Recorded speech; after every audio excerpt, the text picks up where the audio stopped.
Hey, I'm Mr. Ghost. If you love true horror stories, consider subscribing. It really helps the channel grow. The stories you'll hear are shared by our audience from Reddit, and to keep their original essence, I read them exactly as they were written. Before we begin, let me know in the comments, where in the world are you listening from? Also, check the timestamps in the comments for story titles and easy navigation. Now, let's dive into the darkness.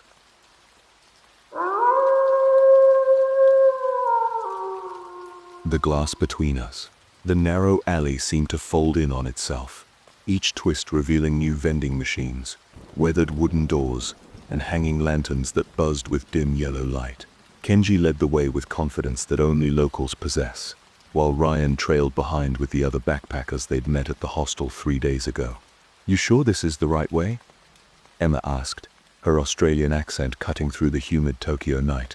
"Trust me," Kenji replied, not turning back. "Tanaka-san's place is the best sushi in Shinjuku, maybe all of Tokyo, but tourists never find it." Ryan wiped sweat from his brow. He'd only known these people for days, Kenji for barely 48 hours, yet here he was, following them deep into the labyrinthine back streets of a foreign city. 6 months ago, he wouldn't have done this. 6 months ago, before Sarah left and took half his life with her, he'd been cautious, planned everything. Now he was backpacking across Asia with strangers, saying yes to everything, trying to outrun the hollow feeling that followed him from Chicago. "Here," Kenji announced, stopping at an unmarked door with only a small blue Norin curtain hanging above it. No sign, no menu, no indication this was a restaurant at all. Inside, the sushi bar was smaller than Ryan had imagined. A simple counter with 8 seats, the chef's workspace behind it gleaming with precise organization. The walls were bare wood, the lighting subdued but focused on the counter, where the magic would happen. Tanaka-san, an elderly man with forearms corded like old rope, nodded at their entrance, his face impassive as stone. "I told you it was hidden," Kenji whispered as they took their seats. "No reservation needed, because tourists don't know it exists, only locals and people who know locals." Ryan felt a flash of belonging, of being special. These people had included him. The chef began his work without a word, his knife flashing in the light. "We'll do omakase," Kenji explained. "Let the chef decide. It's traditional." The first course arrived without fanfare, glistening slices of fish on small mounds of rice. The texture was unlike anything Ryan had experienced, dissolving on his tongue like sea foam, leaving behind the ghost of ocean. "This is incredible," Emma murmured, and the others nodded, their attention fully on the food. That's when Ryan noticed the window. He hadn't registered it when they entered, but the sushi bar had a large window facing the alley, and a face was pressed against it, watching them eat. An older Japanese woman, her expression curious. When she saw Ryan notice her, she didn't look away. "Do you see that?" Ryan asked, but the others were engrossed in Kenji's explanation of proper soy sauce technique. By the second course, a visceral display as Tanaka-san split open a sea urchin, revealing its vibrant orange innards. There were 3 faces at the window. None of them moved away when Ryan made eye contact. The chef worked with methodical precision, his hands certain as they gutted a squid, the translucent flesh quivering under his blade. Its tentacles curled reflexively, even after separation from the body. Tanaka-san arranged the pieces with artistic care, dabbing a sauce so dark red it was nearly black. Ryan tried to focus on the food, but the window had become a gallery of spectators. 5 people now. 7, their faces impassive or smiling slightly, watching the foreigners eat. "Guys," Ryan said, louder this time, "why are all those people watching us?" The group turned, but when they looked back at Ryan, their expressions were confused. "What people?" Lisa asked. "The window. There's like 10 people staring at us through the window." Kenji glanced at the window, then back to Ryan. "There's nobody there, man." Ryan turned again. The faces pressed closer, some smiling now, some pointing, some whispering to each other. A child waved. "Are you serious? You don't see them?" Emma touched his arm. "Ryan, there's nobody there, just the alley." The next course arrived, a fish still twitching as Tanaka-san drove his knife behind its gills, its eye glossy and staring directly at Ryan. Blood ran in delicate rivulets across the cutting board, which the chef wiped away with practiced efficiency. Maybe you're more jet-lagged than you thought, Diego suggested, his tone concerned but somehow distant. The crowd outside had grown to at least 20 people. Some were laughing now, clearly entertained by the scene inside. One man pressed his palm flat against the glass, leaving a foggy handprint. Ryan felt sweat beading on his forehead. Was he hallucinating? The chef sliced the fish belly, removing its organs with 2 fingers, placing them in a small dish. The blood was so vivid against the white porcelain. "Excuse me," Ryan said, standing abruptly. "Bathroom?" Tanaka-san gestured toward the back without looking up from his work. Ryan walked unsteadily, feeling the eyes from the window following him. In the tiny bathroom, he splashed cold water on his face. His reflection looked wrong somehow, too pale, eyes too wide. He'd been open with these people, telling them about Sarah on their first night over beers, how she'd said he was too intense, too needy, how he'd smothered her, how he'd come to Japan to find something new, to become someone new. Had they been laughing at him all along, humoring the sad American with his broken heart story? When Ryan returned, the chef was blowtorching the skin of a piece of salmon, the fat bubbling and charring under the blue flame. The crowd outside had doubled. Some had phones out now, recording. "Better?" Lisa asked as he sat down. "Do you guys think I'm crazy?" Ryan blurted out. The group exchanged glances. "Of course not," Diego said carefully. "Then why won't you acknowledge the people outside the window? Is this some kind of joke?" Kenji put down his chopsticks. "Ryan, I promise you, there's nobody at that window. It's just glass reflecting the inside of the restaurant." Ryan turned again. A sea of faces stared back, more than could possibly fit in the narrow alley. Some looked concerned now, whispering to each other, pointing directly at him. The chef placed another piece before Ryan. This fish eye seemed to follow him, accusatory even in death. "Maybe the sake was stronger than you thought," Emma suggested gently. "I've had 1 cup, Ryan said, his voice rising. "I'm not drunk. I'm not crazy. There are people watching us, watching me, and you're all pretending not to see them." The laughter from outside grew louder. Ryan could hear it now, muffled through the glass, but distinctly amused. "Ryan," Kenji said quietly, "there's no one there." "Then what's that noise? The laughing?" The others looked confused. "What laughing?" Lisa asked. The chef continued his work, unbothered by the commotion. He was preparing fugu now, the poisonous blowfish that could kill if cut incorrectly. His knife moved with surgical precision, separating the toxic organs from the edible flesh. Ryan watched, transfixed, as Tanaka-san arranged paper-thin slices in the pattern of a chrysanthemum. The crowd outside pressed closer to the glass, their breath fogging it in patches. Some were tapping on it now, trying to get his attention. "I need to go," Ryan said suddenly, standing.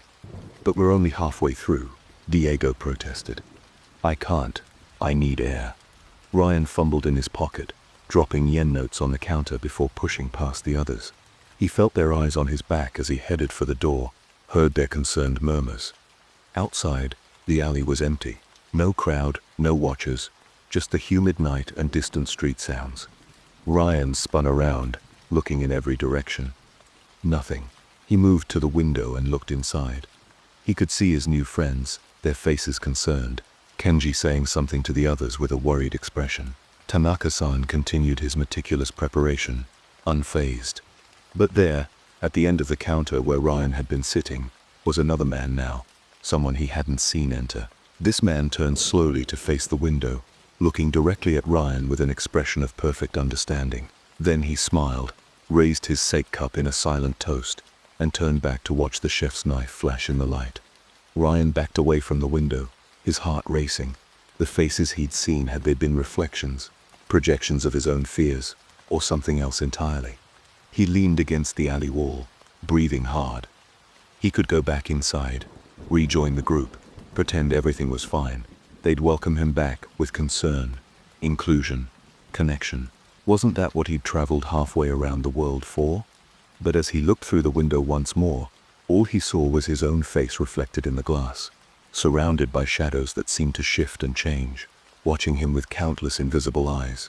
Ryan turned and walked quickly away into the maze of alleys, alone with the sound of laughter he couldn't be sure was real.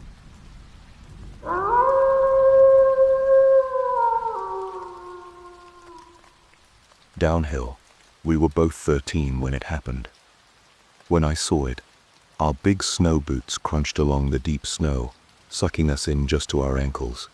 Even under my hat, scarf, thick, heavy coat, and the layers underneath, my skin still prickled from the cold, arms wrapped around my chest.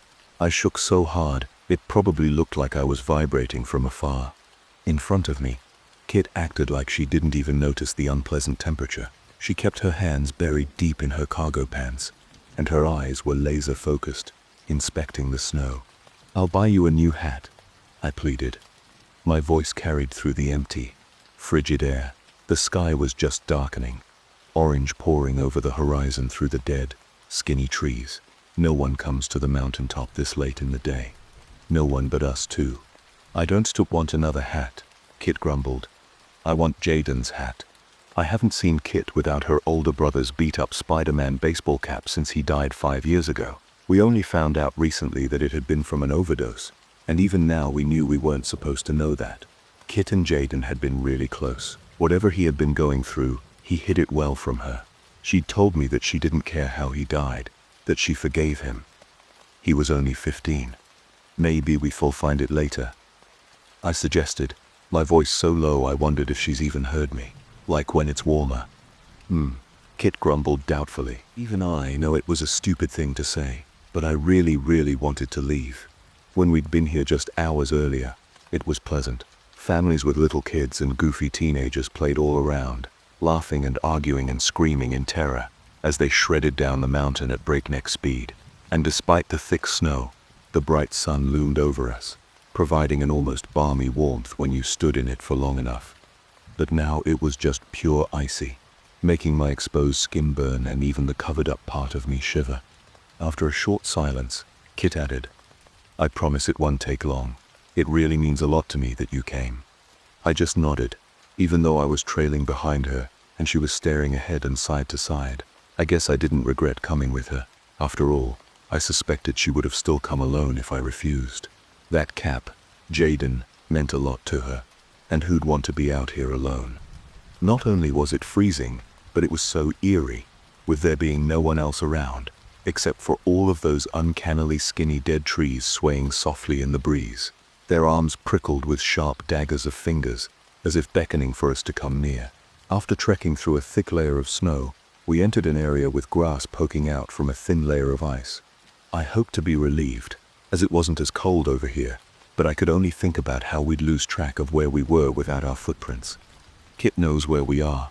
We won't travel too far," I tried to assure myself. My heart thumped hard in my chest. At least it was pumping lots of warm blood through me. My eyes scanned over the ground, trying to find any hint of dull red or blue peeking out from the glistening white. I branched away from Kit just a bit, so I could better inspect a log on the ground. I'd recognized it. Kit and I sat on it to snack on warm cups of ramen. Her parents had brought thermals of hot water. When had I last seen that cap on her? It had been hidden underneath her hoodie, so I hadn't even recognized it was gone until she pointed it out at home. After wearing it for so long, she didn't even feel the thing on her head anymore. I crouched low, staring inside a deep hole revealing the inside. Tiny little bugs and worms wriggled and crawled all around the dark, damp area. I twisted my face in disgust, slowly climbing back upwards. "Gross," I muttered, wiping bits of bark and splinters off my gloves. "It's not here," I called out to Kit. But as I turned back to where she sepped been, she was gone. My heart dropped. Oh God, I thought, I'm lost. Or, she's lost. Or, we both were. I recognized the log, sure, but that didn't mean I knew how to get back, and it was pretty far up into the mountain. Kit and I were trekking along it for at least half an hour by now, probably to the dismay of our parents when we finally get back much too late. Or, if they thought we were at a cafe. And I really wished we were. Which way had we come from? I just had to find our footprints. But I really couldn't remember. My breathing turned heavy. Oh God. Oh fuck. Oh God. "Kit!" I screamed, my voice nearing hysteria. "Kit! Where are you?" I plunked down onto the log, trying to keep my breathing in check. My glasses, which had kept fogging the whole way here, was now completely cloudy. I didn't care. Tears were blurring my vision. Anyways, I could see the headlines now. Missing 13-year-old found dead in the snowy mountains months after disappearance. I let myself take a few deep breaths, then wiped my cheeks with my sleeve. It's okay, Tara. Relax. Wiping my glasses with my shirt, I situated the cold, wiry metal back onto my face, and that's when I saw it. A tall figure looming in the distance. I ripped my glasses off and cleaned them again. Just a tree, just a tree. I stuck the glasses back onto my face and blinked. It was closer. It stood almost as tall as the trees, and inhumanely thin. The figure just uncannily resembled a human with 2 legs and arms jutting out from a stick body. And the head. I couldn't really see. The thing seemed to falter, as if it didn't really exist, like a hologram flickering into reality. It wasn't flowing with the wind, that's for sure. It's a tree, I told myself. A really fucky looking tree. And then it started to move. It lifted its lanky leg forward, and then the other one, moving slowly. My heart dropped deep into my throat as I choked, trying to let out a scream. The creature was nearing me. Finally, I felt my legs, and nearly stumbled as I pushed myself up and off the log. I raced downwards, trying not to slip on the ice, but picking up speed. The ground got steeper, but I kept moving forward, knees bent as I tried to keep a balance. My foot slipped, and my body landed hard on the ground. Then I rolled, and soon I was hurtling down the hill, racing over sharp rocks and ice. Even over softer snow, I kept rolling. I reached my arms and legs out, trying to stop the fall, but I just flailed about, screaming in pain and terror. Finally, I landed on a soft bed of snow. The world kept spinning around me. There was pain in every nerve. One eye stung, clamped shut, and I prayed there wasn't glass from my glasses stuck inside of it. I don't know how long I laid there, catching my breath, waiting for the end to come. But as twilight melted into night, everything remained quiet. Finally, I could bring myself to sit up and look around at my surroundings, using only the one eye. Trees and more trees as per usual, but then I caught something on the ground just feet in front of me. Glasses long gone, I squinted my one eye, straining to see. I recognized just enough of Kit's purple jacket to know, and just enough movement to see that she was still breathing, albeit out cold. And then there was that sound I can describe. Something completely inhuman and unrecognizable. Nothing like I ever heard. Perhaps the voice of something extraterrestrial. Something black stood not too far away. I didn't have to see clearly to know what it was. I just did. The noise grew louder. It was coming closer. I slammed my eyes shut, not even wanting to partially see what it would do to us. God, please. God, let it be quick and painless. Then the noise stopped, leaving me in dead silence. I waited there for at least a couple minutes, holding my breath until my chest ached. Finally, I opened my eyes. The thing was gone. Kit was still there, right beside me, still breathing. And there was something right in front of my face. A small blob, hard to detect, a mass of red and blue.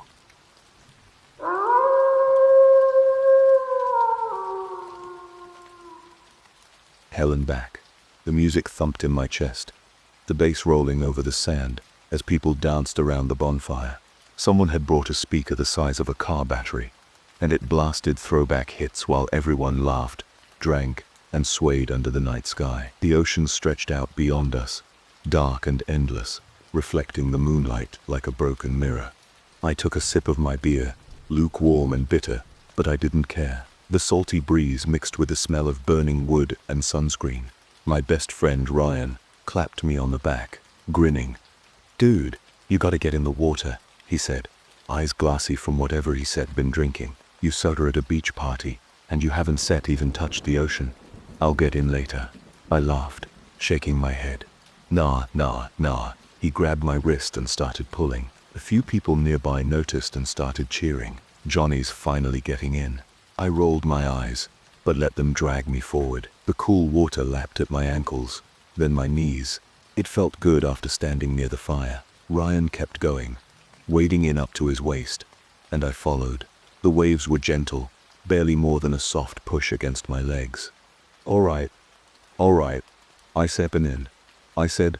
Ryan smirked. "Nah, not yet." Then he shoved me. I lost my footing and fell backward. The shock of cold water rushing over me. I came up sputtering, shaking my head. Asshole, I coughed, but I was laughing. Someone else splashed me, and before I knew it, half the party was in the water, the night air filled with shouts and laughter. As we wrestled and dunked each other, my heart pounded in my chest, the thrill of it all buzzing in my veins. Then, someone yelled, "Let's swim out to the buoy." It was barely visible in the moonlight, bobbing out there like a ghost. I hesitated, but Ryan had already taken off, so I followed. The water felt different, the farther we went. Deeper, colder, my strokes became harder, my breathing more ragged. Something brushed my leg. I flinched. It was probably seaweed, but my pulse spiked anyway. I kept swimming, but the cold was sinking into my bones now. My muscles ached. I was almost there. Then my foot cramped. A sharp, searing pain shot through my calf, locking it up like a vice. I gasped, sucking in a mouthful of salt water. I tried to kick, to tread water, but the pain was too much. My head dipped under. I struggled, but the more I fought, the heavier I felt. My arms flailed uselessly. My chest burned. I went under again. The muffled sounds of the party faded. My vision blurred, then darkened. Everything became quiet. Everything became still. Then, nothing.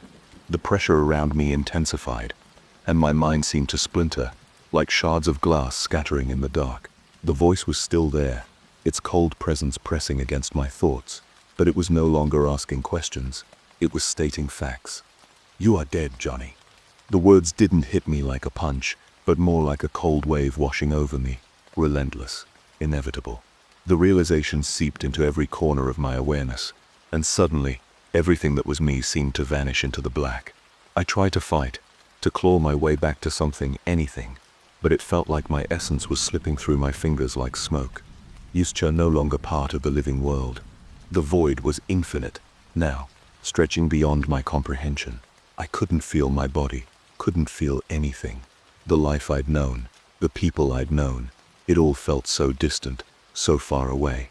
I was nothing now, nothing but the echo of a voice that wasn't mine. Then, there was a sudden stillness. The voice, the dark presence that had plagued me, vanished, and all that was left was the silence. The unbroken, suffocating silence. I was gone. Time had no meaning. What felt like forever stretched endlessly, like a dark, yawning pit where nothing could ever escape. I couldn't remember if I had a body, or even if I was still me. I just was. And then, out of the black void, something began to shift. A light. At first it was faint, a flicker at the edge of my awareness, soft and distant. But it wasn't in front of me. It was below, beneath me, pulling at something deep inside. I couldn't say what it was. Some fragment of me, some faint instinct, a sense of direction that wasn't quite mine. Slowly, like I was drifting in a current, I began to fall toward it. But as I did, the light grew stronger, brighter. The air, if you could call it air, seemed to thicken with heat. It was too warm. The brightness burned, a suffocating glow that began to scorch what was left of my thoughts. It wasn't just light anymore. It was fire. It wrapped around me, searing my non-existent skin, crackling with intensity. It felt like I was falling straight into the heart of a flame, an inferno that wanted to swallow me whole. The more I descended, the hotter it got, the brighter it became. And then, a realization. It wasn't still to light. It was fire. And I was drifting closer to it, closer to a place that didn't feel like salvation. It felt like damnation. My chest tightened, if such a thing was even possible without a chest. The fire called to me, not with words, but with an overwhelming pull, a promise of something terrifying, something eternal. I couldn't stop myself from falling. I didn't know if I should stop. The heat, the unbearable brightness, consumed everything as I got closer. I felt like I was being pulled into the very core of hell itself, as if the flames were claiming me, and I had no power to fight back. The fire roared beneath me, its heat pressing against whatever was left of my being. The brightness was unbearable now, not warm like the sun, but scorching, consuming, like it was meant to purge me. Then, From deep within the inferno, a voice emerged. Not like the first. This one was heavier, ancient. It carried the weight of something beyond human understanding. Something final. It didn't echo. It cut straight through the flames, through the void, through me. You have been weighed in the balance and found wanting. The words struck with a force beyond sound, beyond meaning. It wasn't just something I heard. It was something I felt. A judgment that rang through the very core of my existence. A deep, overwhelming terror seized me. Not fear of pain or even death. I was already dead. No, this was something worse. I was being cast away. The fire below me flared, rising like a living thing. The heat became unbearable. I could feel it, truly feel it now. It seared into me, branding something deeper than flesh, something eternal. I tried to resist, but there was nothing to hold on to, nothing to fight against. I was falling into the fire, falling into judgment. The air itself trembled with the sound of agony. The closer I fell, the louder it became. Chilling, ear-piercing screams of countless voices, all wailing in endless torment. It was a sound I had never heard before, but somehow I knew it. The cries of the damned. Their suffering clung to the air like smoke, thick and suffocating. It wasn't just screaming, it was desperation, raw and unending. Their voices twisted together, an endless chorus of misery, each one distinct yet blending into something so overwhelming it made my very soul shudder. Then, beneath the screams, something else. Laughter. Low at first, almost like a whisper, but growing louder, swelling into a chorus of wicked delight. It was inhuman, guttural, distorted, filled with a mockery so profound that it sent waves of dread through me. It wasn't the laughter of men. No, this was something demonic, something that found amusement in the suffering of souls like mine. The laughter slithered through the air, wrapping around me, taunting, welcoming me. The fire below surged higher, the heat unbearable now, blistering against what little was left of me. I was being pulled down, into the screams, into the laughter, into hell. The fiery light consumed me as I plunged headfirst into its blinding embrace. It burned through the darkness, searing away the last remnants of the void.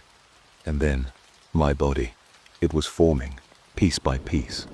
I saw my legs stretching outward, skin knitting itself over muscle and bone, my hands, fingers twitching as they solidified. My chest rose and fell, the familiar ache of lungs filling with air. I was whole again. But at what cost? I wasn't returning. I was still falling. Below me, the fiery pit stretched into eternity, its surface churning like molten rock. It wasn't fire like I'd known on Earth. This burned with a hunger beyond heat, a torment that felt alive. It reached for me with eager tongues of flame, whispering promises of agony. I hit the fire. My skin ignited instantly. My flesh bubbling, peeling, liquefying as 1,000 unseen blades flayed me open. The pain was beyond anything human, beyond nerves or the mind's ability to comprehend. Every second stretched into eternity, every heartbeat an age of suffering. The fire did not just burn, it consumed, eating into my very essence. I tried to scream, but the flames swallowed my voice. I was in hell. The landscape around me was a nightmare made real. Rivers of molten fire snaked through jagged obsidian cliffs, each peak impaling writhing souls that shrieked in ceaseless agony. The sky was a suffocating void of swirling smoke and storm, flashes of blood-red lightning illuminating twisted structures, towers made of bone, archways formed from fused, screaming bodies. The air was thick with sulfur, every breath searing my throat like inhaling shattered glass. Everywhere, shadows moved, figures hunched, broken, crawling through the ashen wasteland. Some wailed, others laughed, their voices hollow and maddening. Chains clanked in the distance, dragging across unseen horrors. The ground itself trembled beneath me, as though the very pit was alive, hungry for more suffering. 1,000 years passed in a second. Then, something massive loomed over the inferno. A hand, clawed, monstrous, shot through the flames and clamped around me. The talons dug into my flesh, though I had none left to tear. I was yanked from the fire, my body reconstructing itself in an instant, only to be crushed by the creature's impossible grip. The demon was a nightmare made flesh. Its body was an abomination of shifting shadows and charred flesh, seared with glowing cracks like veins of molten rock. Its head was a mass of writhing horns, curling and twisting into jagged points, framing a face that barely resembled anything human. 6 burning eyes, black pits rimmed with crimson fire, gazed at me with amusement. Its grin stretched too wide, splitting its face like a wound filled with serrated fangs. Its breath was a hot wind of decay, reeking of brimstone and death. It laughed, a deep, guttural sound that shook the very air. I writhed in its grasp, screaming as the searing wounds on my body pulsed with fresh agony. The demon dragged me through the inferno, walking with slow, deliberate steps, savoring every moment of my torment. Then, without warning, it hurled me into a pit, an abyss so black it devoured even the glow of the fire above. I fell. The darkness swallowed me whole. There was no ground, no walls, no end. I plummeted endlessly, screaming, my voice lost in the void. I had no control, no escape. I was lost. Jesus, please save me. The words tore from my throat, raw, desperate, the last shred of hope I had left. Then, clear. A shock ripped through my chest. Clear. Pain exploded inside me, like my body was being slammed back into itself. Clear. My lungs convulsed, a sudden pressure in my stomach, a violent force shoving upward. I coughed, gagging as water burst from my throat. The fire was gone. The darkness was gone. I was back. The world rushed into focus, a blur of colors, shifting shadows, burning lights. My chest hurt, a deep, raw pain that clawed at my ribs. My stomach twisted, heaving salt water onto the wet sand beneath me. The air was thick and humid, the scent of salt and sweat clinging to my skin. The rhythmic crash of waves roared behind me, the tide lapping against the shore. Voices, shouting, urgent, panicked. Shapes moved around me, their faces distorted by my blurred vision. The sky above was dark, but streaked with the distant glow of the beach bonfire. A crowd had gathered, their outlines shifting in the flickering light. Someone gripped my shoulder, a lifeguard, drenched in seawater, his hands trembling. His voice was shaking as he called my name. I was alive, but as I gasped for breath, as the burning sensation from the fire still lingered in my chest, I knew I had been there. I had felt it. And no matter how much time passed, I would never forget.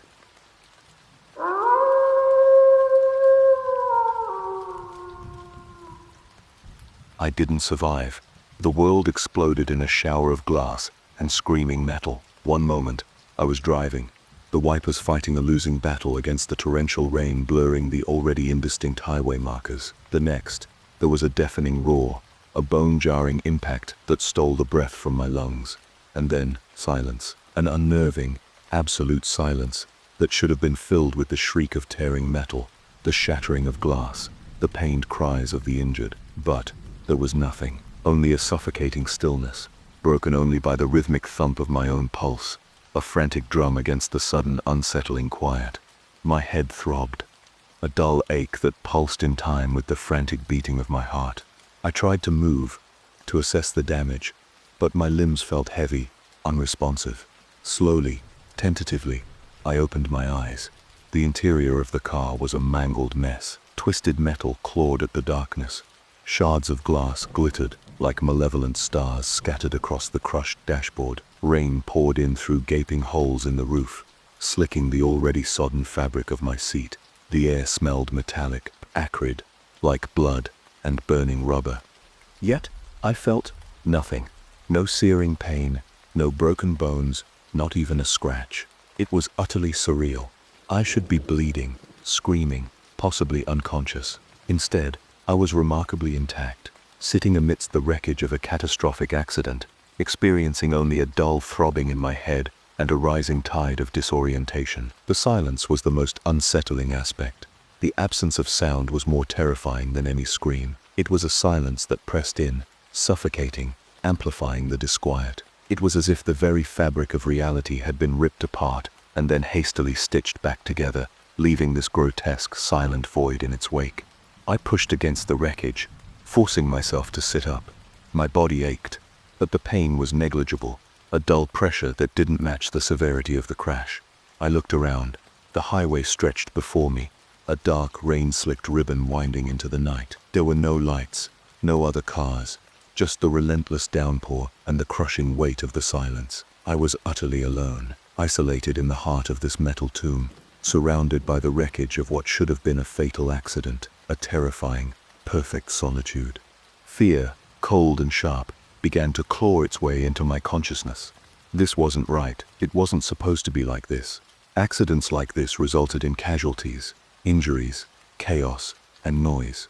Yet, here I was, miraculously unharmed, adrift in a sea of silent destruction. The incongruity of it all was deeply unsettling. The dissonance between the catastrophic reality of the mangled car and my own unscathed body, a gaping chasm that threatened to swallow me whole. A feeling of unreality, of profound wrongness, settled over me like a shroud. The rain continued to fall, washing over the wreckage, blurring the already indistinct shapes around me. I tried to focus on the details, to ground myself in the reality of the situation, but the silence persisted, a constant, ominous presence that heightened a sense of unreality. It was like a suffocating blanket, muffling everything, even my own thoughts. The world felt strangely muted, as if I were watching a scene unfold from behind a thick sheet of glass. Or, perhaps, I was already behind that glass, separated from the world by a silent, impenetrable barrier. I eventually managed to clamber out of the crushed vehicle, the metal groaning in protest under my touch. The rain continued its relentless assault, plastering my clothes to my body, soaking me to the bone. The ground beneath my feet was a mixture of mud and broken glass. Each step I took sent a shiver down my spine, a visceral reminder of the horrific event that should have left me shattered. Yet here I was, eerily intact. As I stumbled away from the wreckage, I caught a glimpse of myself in the reflection of a shattered car window. My face was pale, drawn, etched with the shock of the near-death experience, but there were no cuts, no bruises, no blood. Not even a single scratch. My skin was flawlessly smooth, unblemished, a stark contrast to the brutal reality of the scene surrounding me. The realization slammed into me with the force of a physical blow. Something was deeply, horribly wrong. More than wrong. Impossible. This wasn't just an accident, it was something else. Something far more sinister. Something beyond comprehension. The implications hung in the air, heavy and suffocating, and my heart began to pound in my chest once more. This time not with the shock of the impact, but with a terrifying sense of impending doom. The silence remained, a constant, chilling companion, a stark testament to the unsettling and impossible nature of my survival. The rain continued to fall, a bleak and unforgiving curtain drawn over the unfolding horror.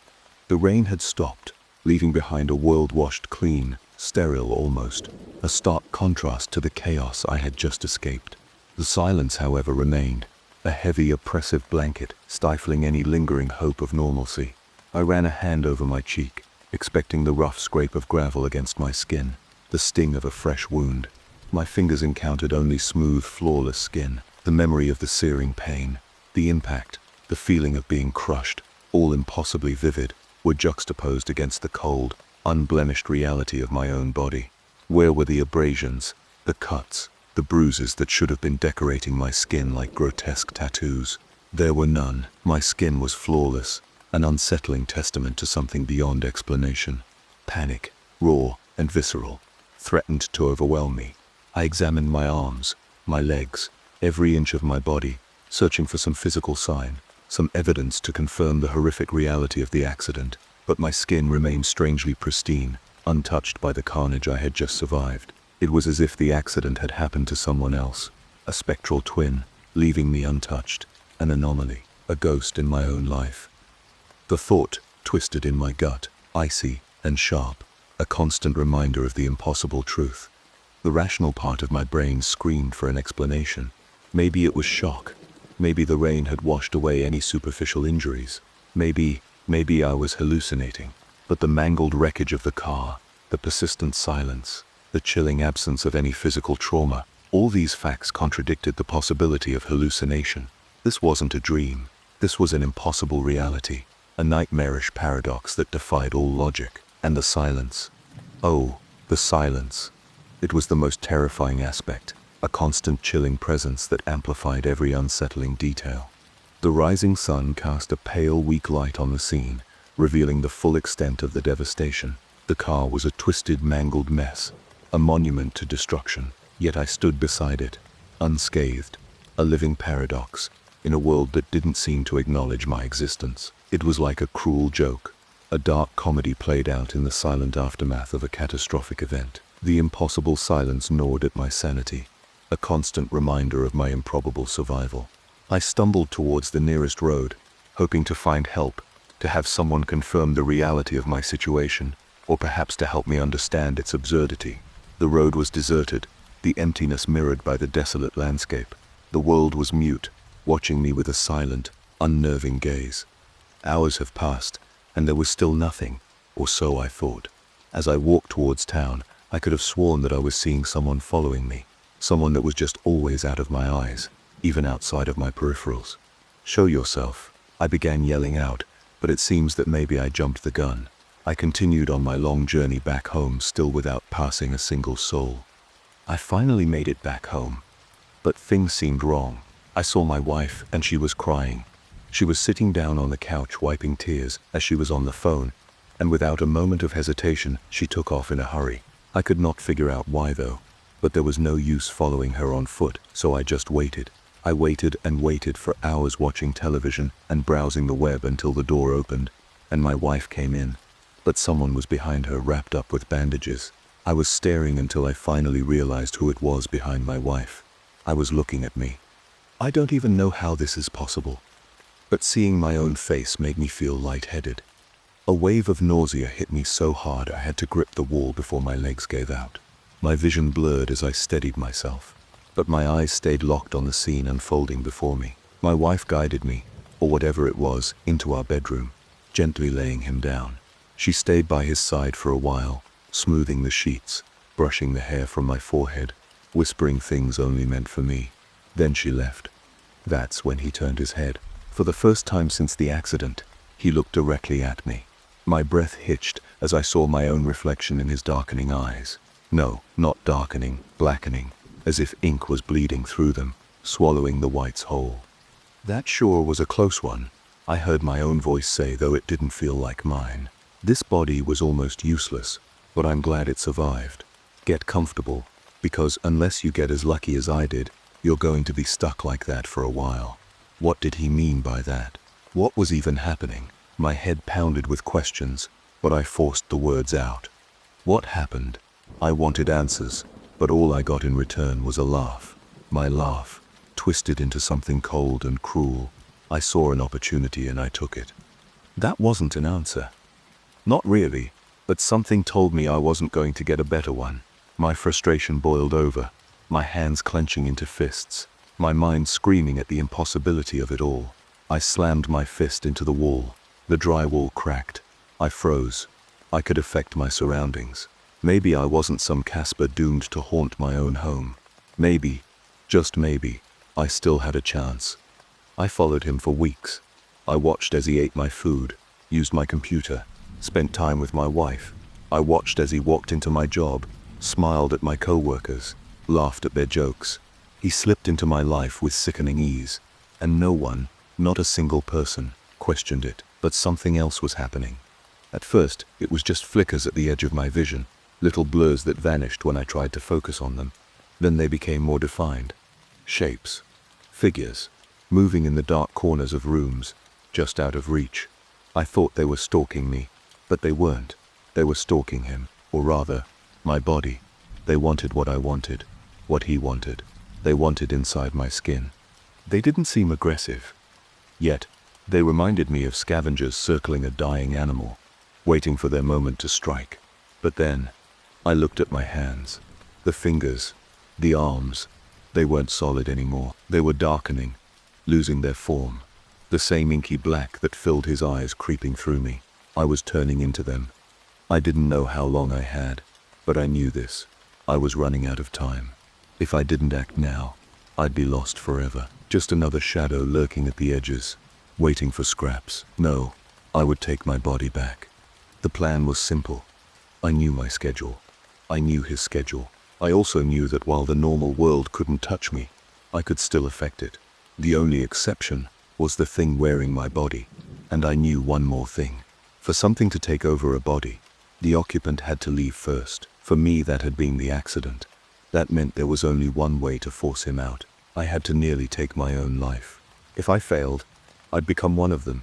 But even if there was only a 1% chance that I could reclaim what was mine, I had to try.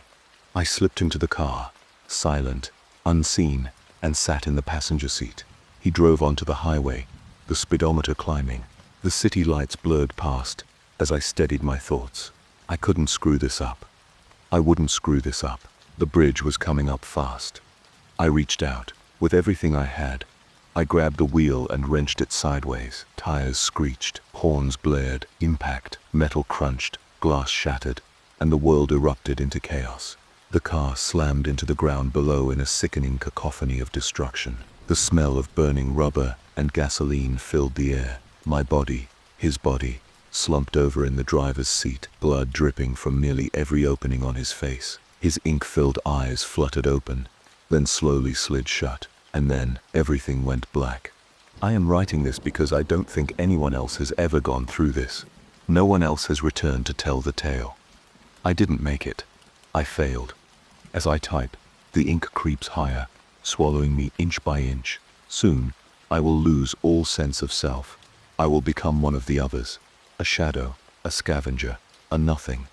If anyone reads this, please, don't stir, forget me.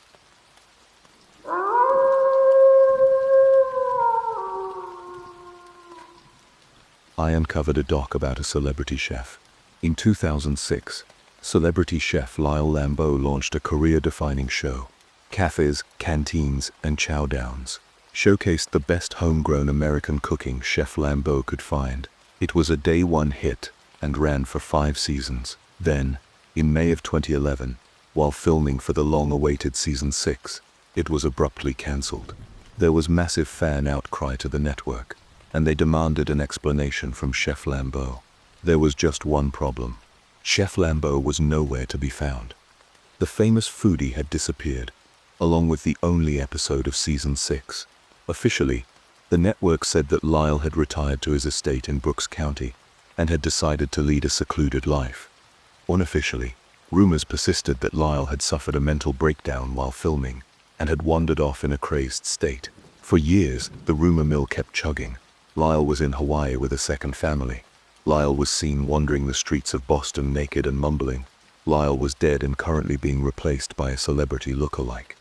In 2023, a tape was dropped off onto the doorstep of CCC producer and longtime friend of Chef Lyle, Kyle Kennison. We reached out to Mr. Kennison about disclosing what was on the tape, and after much negotiation and deliberating, Mr. Kennison agreed to provide a transcript of what was on the tape. When pressed about why he would not release the actual footage, Mr. Kennison had this to say: "Lyle was a close family friend, and frankly the only reason I am even agreeing to this is to provide closure to not only his loved ones, but his fan base.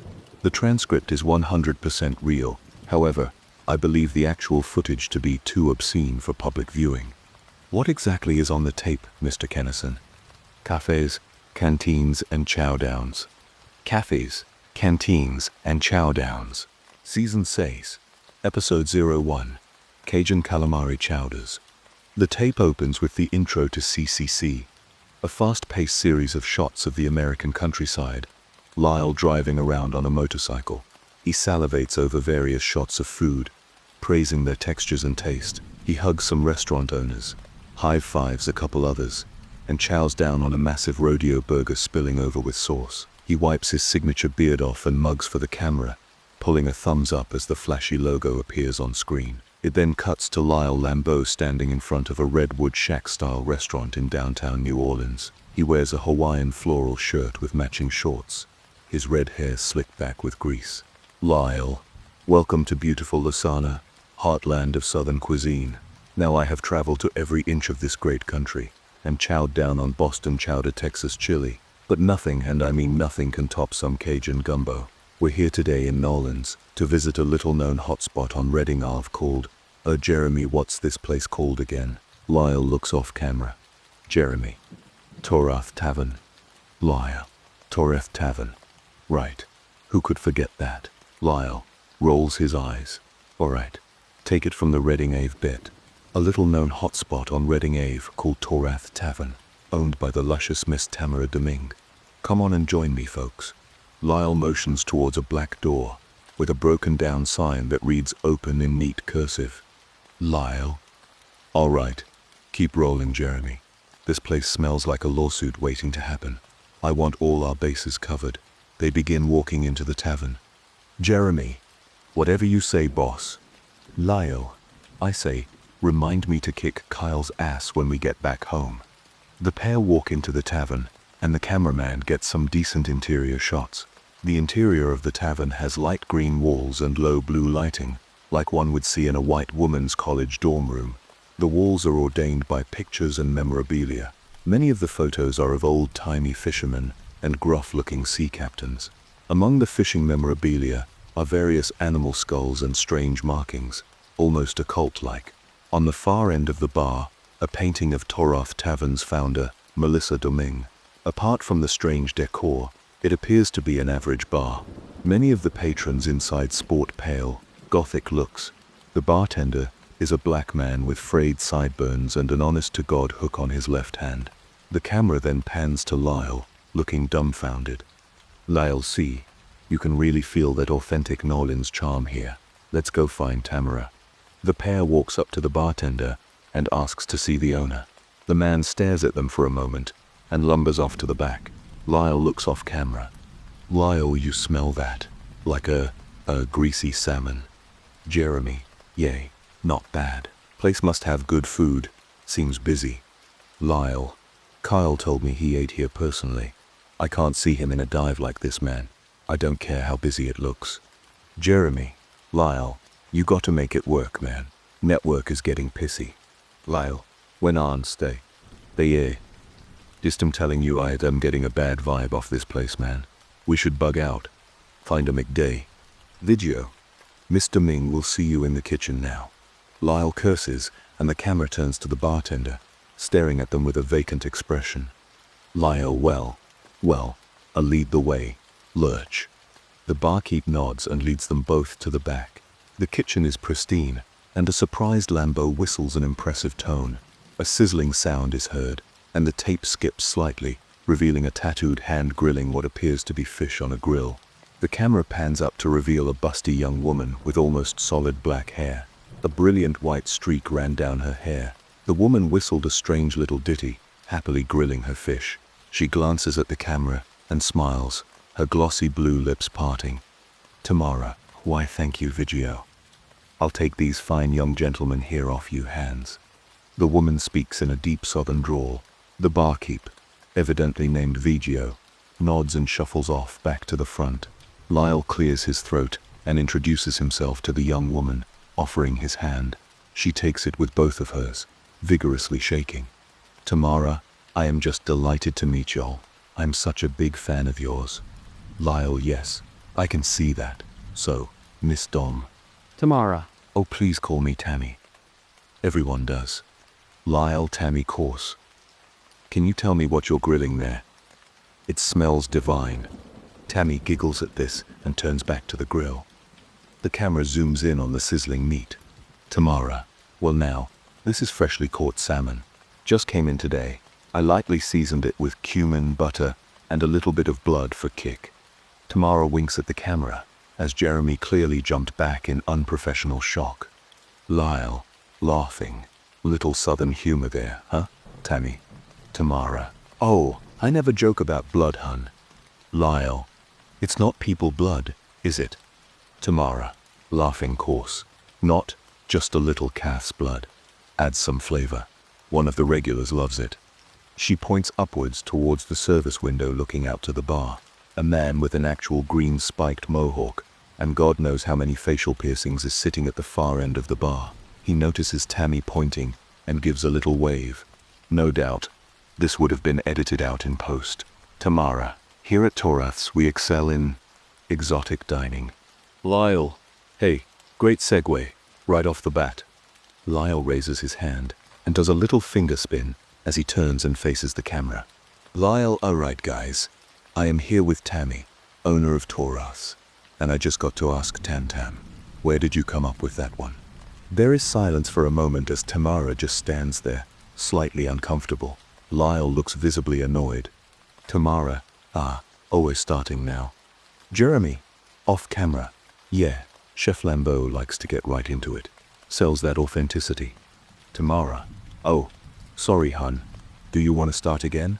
Or, Lyle, it's fine, Eddie will just edit all this out later. Eddie the editor. Both Lyle and Jeremy laugh. Tammy does not seem to get the great joke. Tamara. Well, Torath was actually my Gammy's mentor. He was a wise and powerful being, handsome to boot. When he passed on, she named the tavern in his honor. She smiles proudly. Lyle, what sort of name is Torath? Was it German, French? Tamara, Sumerian. Lyle, right. So he taught your Gammy to cook, and she taught you. 3 generations of Doming slaving over Torath's stoves. Tamara, laughs. Proud to be here. Lyle, proud to be here. Why don't I show y'all around the kitchen? Tamara begins to guide them around the kitchen. It is surprisingly big considering the small dining area out front. There are shots of a small number of staff lumbering around. They all seem very pale and stiff.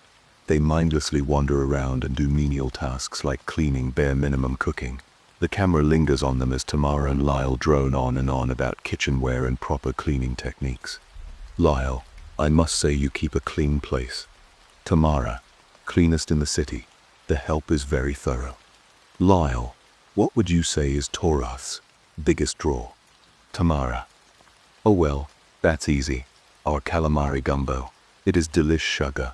We take a very dark roux, a little onion, some fresh tomatoes, about 2 pounds of ethereal beast diced up real nicely, and voila. Lyle pauses his walk. Lyle, did you say, what the hell is ethereal beast? Tamara, it's a rare type of squid, found only in the deepest pits of the Arctic Ocean. We have about 7 million pounds of it flown in weekly. Lyle, alright, I get it now. Where's Ashton? Come on. Where is he? Bring him. And fuckbag Kyle out. Come on. Lyle throws his hands up and starts looking around the room. The workers seem oblivious to this. Jeremy appears to put the camera down, as Lyle and Tamara begin to have a heated discussion. It is worth noting that the pearl-white tiled floor is absolutely spotless. Tamara, come again, hun. Lyle, oh come on lady. The decor, the friggin' brain-dead staff, that fucked up menu. I'm on, redacted by threat of lawsuit. Come on. Where are the cameras, lady? Tamara, I assure you, Mr. Lumbo, there is no joke here. I run a legitimate restaurant, and I will not be insulted in my place of business. Lyle, lady, there is no way you have several million pounds of some made-up squid in your freezer. Tamara, you want to see my freezer, hun? There is a loud bang, like someone had dropped a pan. This is followed by a deafening silence. The camera catches Lyle's shoe taking a step towards Tamara's leather heels. Lyle, I would love to see your freezer. Tammy scoffs. Tamara. Alrighty then. Come this way. Both of you. The camera pans up again. Several of the staff are eyeing them. There is finally a hint of emotion in their eyes. It almost looks like twinges of fear. Tammy leads them to a large metal door with several locks. It appears heavy-duty, almost like a bank vault. Tammy fiddles with the locks, producing several keys out of thin air. Finally, after an eternity, she starts to drag the bulkhead open. There is a loud metallic groaning noise. The screams of 1,000 rusty hinges. A low fog starts to creep out. The camera peers into the freezer. It is dimly lit, and the camera captures what appears to be shelves stacked with various meats and cans. Tamara, that thing have night vision. Tammy rudely gestures to Jeremy's presumably state-of-the-art camera. Jeremy, yay. Tamara, good. You Esther gonna need it. Gets dark in there. Real dark. She turns to Lyle. Well, come on then. You fellas want a real special tour. She smirks. Lyle, lead the way, Tammy. Lyle smirks back and turns and mugs for the camera. Tammy starts to head into the freezer, closely followed by Lyle at first. But then Jeremy stops him, whispering into his ear. The audio cuts really bad here, and can barely pick up what they are saying. Jeremy, bar, all zust, wal, ansuz, plio. We on? Morning eth fake or real. If it's real we are lowing in it. New York will wheel IAs. Come on, let's go. Lyle pushes back from the camera and follows Tammy in, who has already disappeared into the inky black. Lyle, Tammy. Jeremy turn on night vision. Jeremy is silent, but complies. A harsh ringing is heard as the screen turns a slightly hazy green, though the room's contents are finally seen. There are rows and rows of frozen meat, guns of various beans and spices, crates of vegetables, onions, peppers, heads of lettuce, pretty standard stuff. Tamara. Over here, Shug. Camera pans to reveal Tamara standing near a doorway with a short winding staircase leading down. Tamara. As you can see, this is the first floor. We keep most of our perishable veggies and standard meats here. Cow, chicken, pork, horse, and fresh fish daily. Lyle. Assume you keep them all separate. Cross-contamination is a bitch. Tamara. Hunda. I've been in this business a long time. Trust me, I know how to keep my meat clean. Now watch you step. Gets a bit slippery. Tamara begins to descend down the stairs. A harsh clanging with every step. Lyle scoffs and quickly hurries, with the camera quickly bobbing behind. The stairs seem to descend forever, twisting and winding in darkness. The tape skips, some weird flickering and static, and then we find them all standing in what can be assumed is the second floor. Tamara mid-sentence. Tamara, minus zebra, grounded rhino, horn and even orca. Jeremy, why isn't most of that illegal? Tamara, laughing hard. Oh, you are cute. Now, if you think this is exotic, wait till you see what's below. Actually, you know what? Y'all came all this way, and you've barely tried our fine cuisine. Let me get you boys something special real quick. Tammy pauses, and a tiny bell materializes in her hands. Clearly, she is adept at sleight of hand. She rings the bell, a small ding ringing out in the dark. For a moment, nothing. The camera pans slowly around, just rows of stored exotic goods. Then the screen glitches, and the dull, bored face of Taurus, fine service, fills the screen. Jeremy screams once again, showcasing his unprofessionalism. Jeremy. Jesus wept. He nearly drops the camera, which would have been a fireable offense for any reputable network. Lyle, relax, man. Now, what you're holding there. Lyle points out the server is holding a full platter of steak, sprinkled with a thin white powder and garnished with some sort of seaweed. Tamara. Now that, dear Lyle, is a dish I call Nature's Lament. One of my fancier items.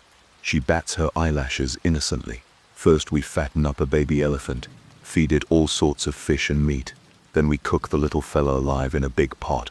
She stretches out her arms for comedic effect. Next we divvy up the meat, mold it into the ideal shape, and season it with the grinded up remains of a white rhino horn, and garish it with kelp and coral from endangered reefs. She pulls out a small container of liquid. To top it off, I drip a little bit of this on it. It's genuine tears from a chimpanzee that was forced to watch its whole family be killed by loggers. She makes a big show of dripping the liquid onto the steak. The camera pans to Lyle, who is looking at that deliciously moist hunk of meat with ravenous eyes. Jeremy. Lyle, you aren't actually going to try that, man. Lily, how is this any different than that bird you have to eat a sheet under? Now let taste test this bitch. Lyle greedily pushes his way past his troubled cameraman and helps himself to a gluttonous bite from the most sinful thing man has ever created. You can hear horrid chewing sounds. As Lyle tears into the tough meat, he turns to Jeremy, meat spilling back onto the plate in a wasteful amount. Not for long, of course, as he wolfs it down with his bare hands. There are tears in Lyle's eyes as he chews, a sense of bliss washing over his face. Jeremy. How is it, boss? Lyle, dude. It is incredible. My God. I mean, hats off to the chef, Tammy, bravo. He hands what's left of the elephant steak back to the dead-eyed server and starts to clap his hands, still chewing his decadent meal. Tamara takes a bow in a fake curtsy motion. Tamara. Why, thank you, sugar. Thank you. The lion sliders are more of the more popular items, but something like that makes me take pride in my craft. She shoos away the server. Now I'll have something very special waiting after I show you the downstairs. If you'll follow me. They continue to another door. Static starts to increase again. As the camera takes another glance around the room, there is a shocking number of pelts and shells, with dozens of containers of what appears to be meat. All of them are labeled neatly, and upon pausing the tape one can make out baboon, gator, and even sperm whale, among other shocking labels. The distortion starts up again, followed by an ear-piercing shriek of corrupted audio. There are several jump cuts, bizarrely edited in footage of the CCC intro, and finally it cuts to Tammy standing in front of a wooden door with several bizarre symbols on them. Tamara, behind this door is not for the faint of heart, Mr. Lambeau. You're sure you want to see this? Tamara is smiling, and this one is different. It seems almost devious. Lyle, bring it on, witchy witch, eh? Tammy forces a laugh and turns to open the door. It creaks open, the tape skipping and stuttering as they start to walk in. The tape distorts completely at first, and Lyle screams something inaudible. For 5 minutes it is like this, certain frames only stabilizing for only a moment. What we can see is incredible. Large, lizard-like carcass, with massive leathery wings, a feathered long-neck lizard with a beak like a vulture, several fur-covered beasts with massive claws and hooves, most disturbing of all, several human-like creatures, scales, gray skin, elongated bodies, withered limbs. During this section of the tape, there are also several sound irregularities. They almost sound like whispered chanting, but it is impossible to make out what they are saying. We finally cut back to a visibly shaken Lyle Lambeau standing next to a smirking Tamara. They are still in the freezer, though this appears to be another floor. There is still some interference, but not as bad. We can make out some shelves with large tentacles and other strange meats piled up. The tentacles appear to have spiked suction cups. This is highly unusual. Lyle, well, I would like to thank Mr. Meng for giving us an exclusive tour of Toroth's extensive inventory. Tamara, most exclusive in Louisiana.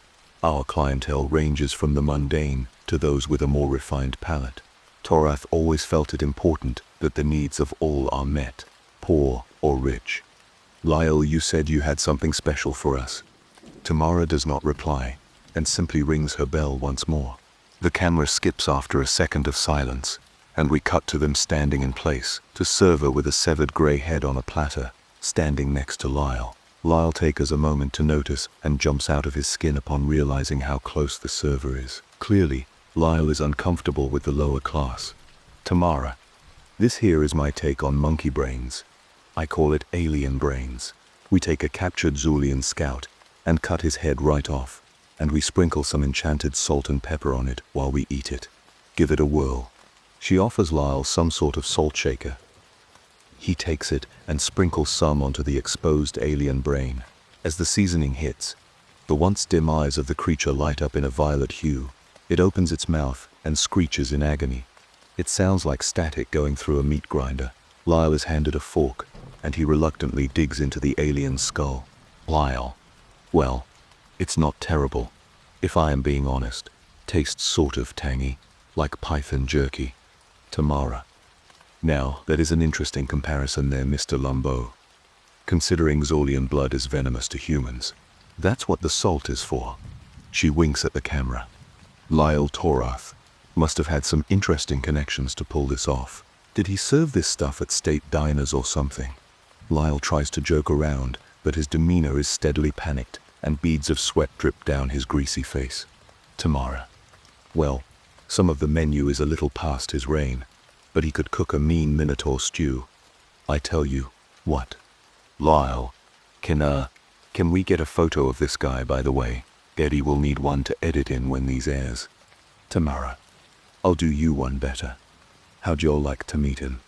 Lael, you said he... Tamara. Oh, little white lies. Y'all came this far. Why don't you come a little further?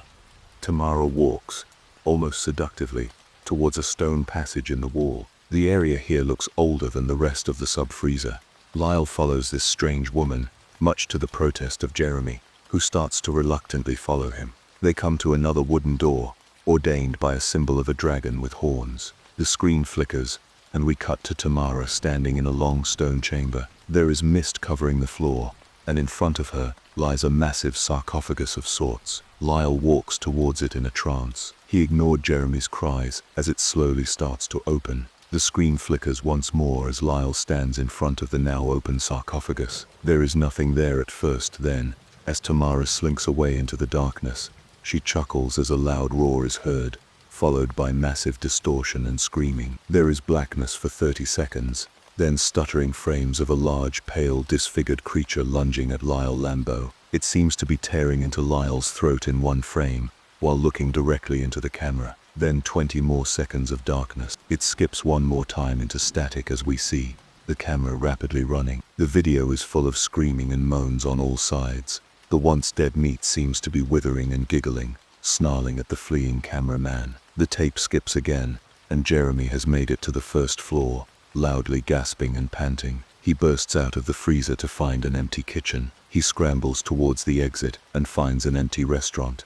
It appears to be pitch black outside. He goes to the door and struggles against a locked door. Suddenly a bump behind him, and he quickly turns and finds Tamara standing in front of the painting of Melissa Domingue. Her eyes are reptile yellow, and there is blood in the corner of her mouth. Tamara, it's too bad. The master was hoping you would love this place. Instead, you mocked it and all our little quirks. Jeremy, please, please don't. She laughs under her breath as she eyes the camera. Jeremy puts his hand up in a futile attempt at mercy. Without warning, Tammy lunges at the camera, knocking it out of the poor bastard's hands. It crashes to the ground as Jeremy convulses violently about a foot in the air. We can hear a sickly crunching sound, followed by vicious slurping. Droplets of blood flow onto the ground. After a moment, the body falls as well. Tammy calmly walks over to the fallen camera, raising her foot above it. Tamara, well, now that was a fine meal. Nothing like a little raw food once in a while. Thanks for stopping by. Hope to see you again real soon. With that, she smashes the camera, and the tape ends, just like that. Upon reading the transcript, we attempted to ask Carl Kennison about the origins of this tape, and also reached out to Tamara Domingue. Mr. Kennison declined to comment about the tape any further, and simply stated, quote, "Shit happens." Ms. Domingue was rather receptive to our questions and claimed that some disgruntled employee had doctored a fake tape. She then proceeded to invite our production team down to see the tavern and claimed she could put this whole Lyle Lambeau issue to bed. We went down to Torva's tavern and investigated it for ourselves. We were shocked to find Lyle Lambeau himself tending the bar. According to Ms. Domingue, Lambeau was so impressed by the service at Taurus that he applied for a job there and was hired on the spot. We asked Lyle if he was being held against his will, and he claims that, quote, "I love it here at Taurus. I love Master Taurath and Mistress Domingue very much." It is clear now that Lyle Lambeau, renowned chef, has clearly fallen in lust with Tamara Domingue and entered some sort of BDSM-style relationship. Despite this scalding scandal, we found no evidence of any wrongdoing, just good food, good people, and the lovely charm of Tamara Domingue. So come on down to Reading Ave in good old Nolans and have yourself a bowl full of calamari gumbo.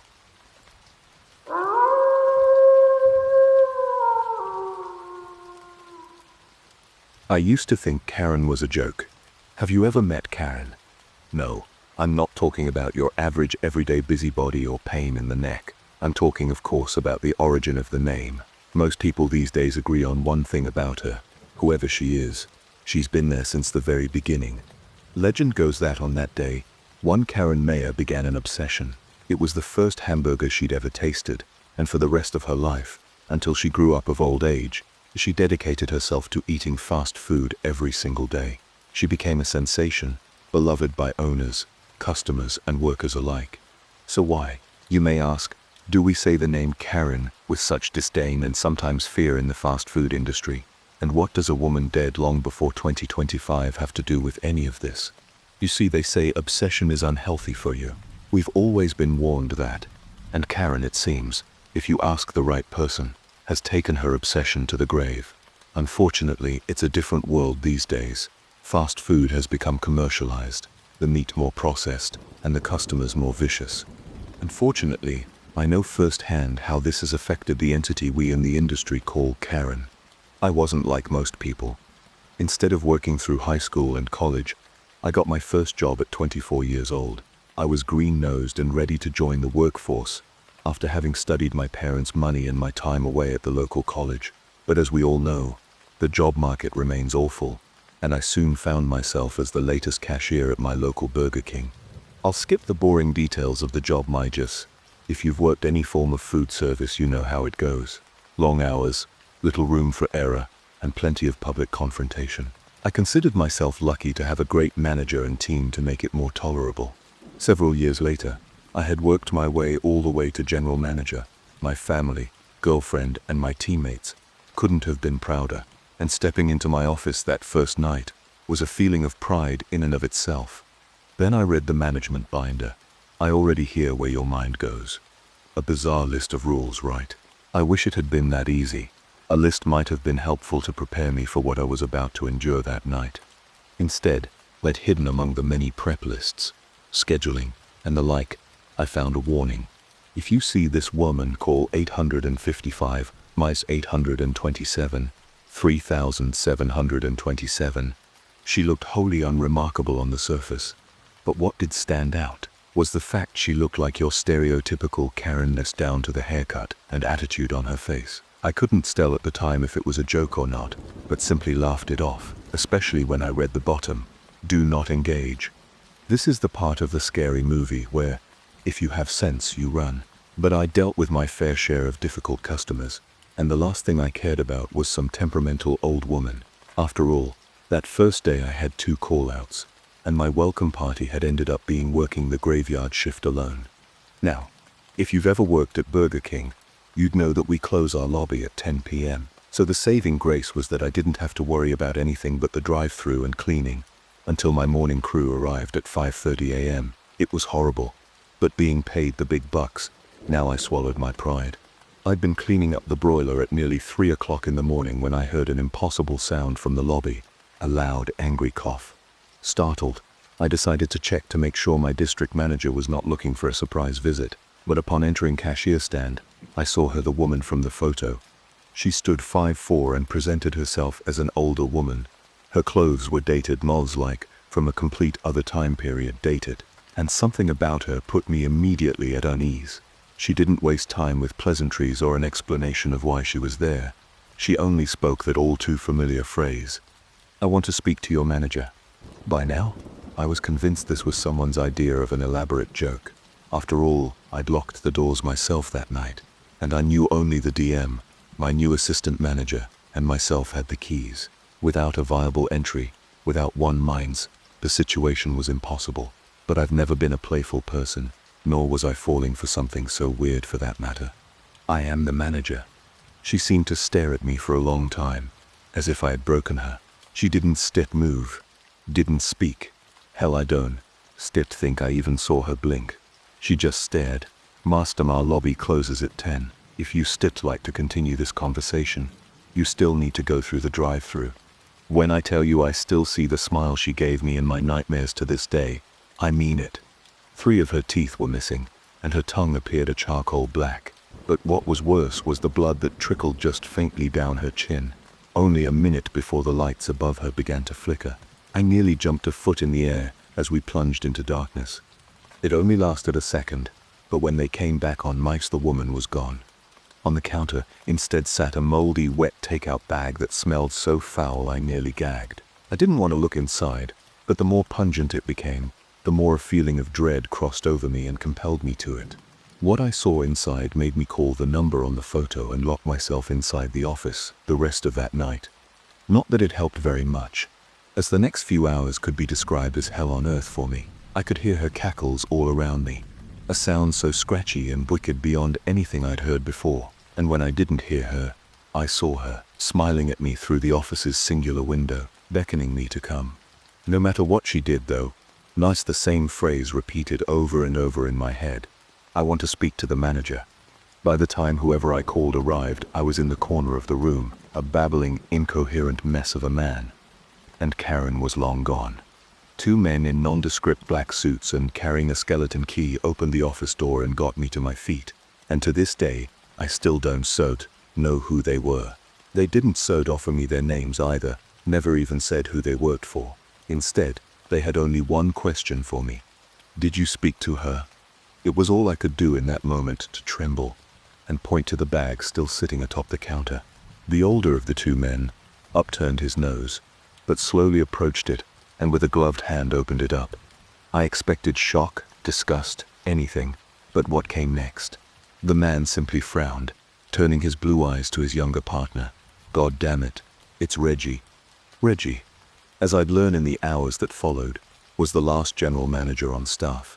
I'd been told he'd been let go after he'd left the store overnight and refused to return any calls from his store or the district. They'd all assumed he'd ghosted, left for greener pastures, until the bag containing his severed head was left on my countertop that night. The two men sat me down and explained I was being let go for my own safety. And frankly, if the present I'd been left was any indication, I'm glad to hear it. It came with a beautiful severance package and all expenses paid therapy, which is more than most people can. They've walked away from a fast food job with. While having my exit interview, I took a chance on asking my district manager for answers. That's how I was told the story of Karen Mayer, a woman long dead, who to this day pays a visit to her favorite food chains. We don't know what she wants, we just know if you talk to her. Even acknowledge her. He paused, taking a drag of his cigarette as we stood out by the trash cans that morning. Bad shit happens. You're a lucky bastard, Michael. Not many people live through it. That's why we've made a point of pointing out any potential Karen we see. It keeps the casualties low. Before I could ask anything else, he shook my hand, handed me my last check and sent me on my way. It's been a few decades now, but every time I see those Karen videos, I can't help but feel a cold chill run up my spine. I never did set foot in another fast food joint again. My nerves completely shot, and my fear too great. Until last night. The things you do for your kids, right? Sean had been crying for a Happy Meal all month, and it was his birthday. How could I say no? I entered that McDonald's and told myself it was so long ago, nothing bad could possibly happen. I sat have been halfway through my Big Mac when I heard a familiar voice. I want to speak to the manager. My blood ran cold as I turned to the cashier stand, where some poor soul stood, blank face staring back at the voices said, so. Oh no, but the voice hadn't been talking to them at all. No. Instead, Karen stood there with her bright, bloody smile. My son probably thinks I'm insane, having picked him up right there and then, fleeing for both of our lives.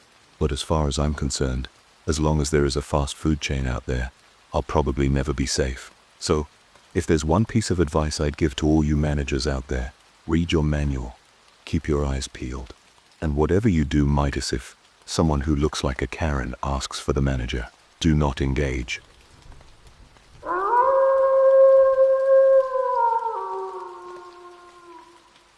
I knew my diner's employee rules, or so I thought, until I had to write one myself. That was me on my first night at Sunny Oaks Diner. You ever get that feeling you've already made a mistake before you even clock in? Like your gut is trying to warn you, but your brain refuses to listen. The place sat on the side of a lonely highway, the kind of road where headlights felt rare and the silence stretched too long between passing cars. The diner's neon sign flickered in and out, buzzing like it was struggling to stay alive. The parking lot was cracked, weeds pushing through the pavement, and the windows were fogged up from the inside, giving the whole place an eerie, lived-in feeling, like the building itself was breathing. A jukebox sat in the far corner, warbling out old songs, but no one had touched it. It was just playing on its own. I hadn't even stepped inside yet, and already I felt like I didn't belong. Reggie, check the dashboard before you clock in. Password is the same for all new hires. That was it, nothing else. The manager, Reggie, didn't bother to meet me in person. No handshake, no welcome to the team, not even a quick phone call. Instead, my phone buzzed, and I saw a message waiting for me. No instructions, no small talk, no let me show you around. Just a text that felt more like a command than a welcome. Something about it rubbed me the wrong way, but I sighed, shoved my phone in my pocket, and pushed open the diner's front door. The inside wasn't any better. The air smelled like old coffee and burnt toast, the kind of scent that had been baked into the walls over years of neglect. The counter was lined with red leather stools, cracked at the seams, and the booths had that sticky, worn-down feel like they'd seen decades of customers come and go. Behind the counter sat the old computer. It was one of those ancient models with a bulky monitor, the plastic casing yellowed from time. When I jiggled the mouse, the thing groaned like I had just woken it up from a deep sleep. The screen flickered to life, showing a basic login page, plain blue background, ugly blocky font. 4 tabs. Schedules, payroll, training videos. That last one made my stomach twist. Night shift protocol, read before clocking in. I hesitated, then, out of curiosity, clicked forgot password. A single security question popped up. What's the secret ingredient in our famous pie? I blinked. I had no idea. I hadn't even seen the menu yet. But this was Florida. And if there was one thing Florida loved, it was key lime pie. The screen refreshed. Access granted. So I typed key lime. That was weird. Too easy. Inside, the dashboard was a mess. Broken links, old employee announcements from years ago, and a handful of outdated memos. Nothing useful, but my eyes locked onto the Night Shift Protocol PDF. I clicked it open. At first it seemed normal, the usual corporate nonsense about keeping the place clean, being polite to customers, and making sure the cash register was balanced. But then, as I scrolled down, something changed. They weren't set even close. The rules at the bottom weren't set normal. They were written in bold. Always keep the coffee pot full, even if no one's drinking. If it runs dry, refill it immediately. If a man in a blue suit walks in, take his order, but never look him in the eyes. He will sit at the booth in the back. If a woman in a red dress asks for yesterday's special, tell her, we're all out. No matter what she says, do not serve her. At exactly 4:14 a.m., go to the walk-in freezer and knock 3 times. If you hear knocking back, leave the diner immediately and do not return until 5 a.m. You may see someone who looks exactly like you sitting at the counter. Ignore them. Do not acknowledge their presence. Under no circumstances should you touch table 6's silverware. My fingers tightened on the mouse.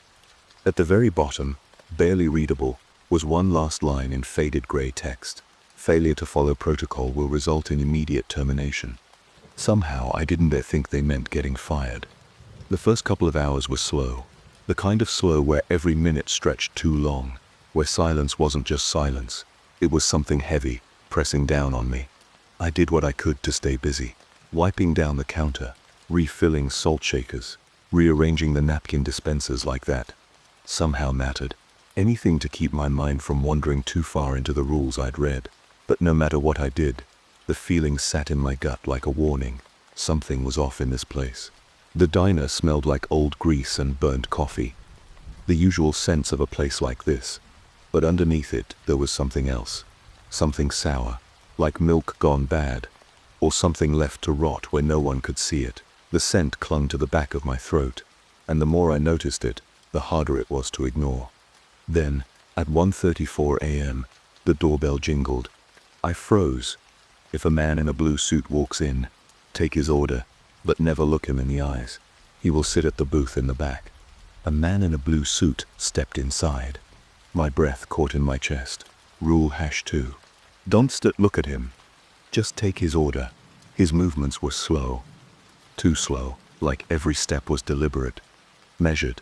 He didn't glance around. Didn't acknowledge me. Didn't even seem to notice the empty diner. He just moved, silent and sure, toward the booth in the back. I kept my head down. My notepad felt slippery in my hand, and I gripped it tighter. My feet carried me forward on autopilot, my pulse loud in my ears. I stopped at his table, eyes glued to the blank page of my notepad. My voice came out steadier than I felt. What can I get you? For a second, there was nothing.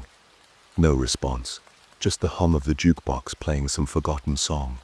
It wasn't the word that unsettled me. It was the way he said it. His voice was wrong, too smooth, like a recording played a little too slow, like something trying too hard to sound normal but not quite getting there. Then he spoke. Coffee. My hands shook as I grabbed the pot.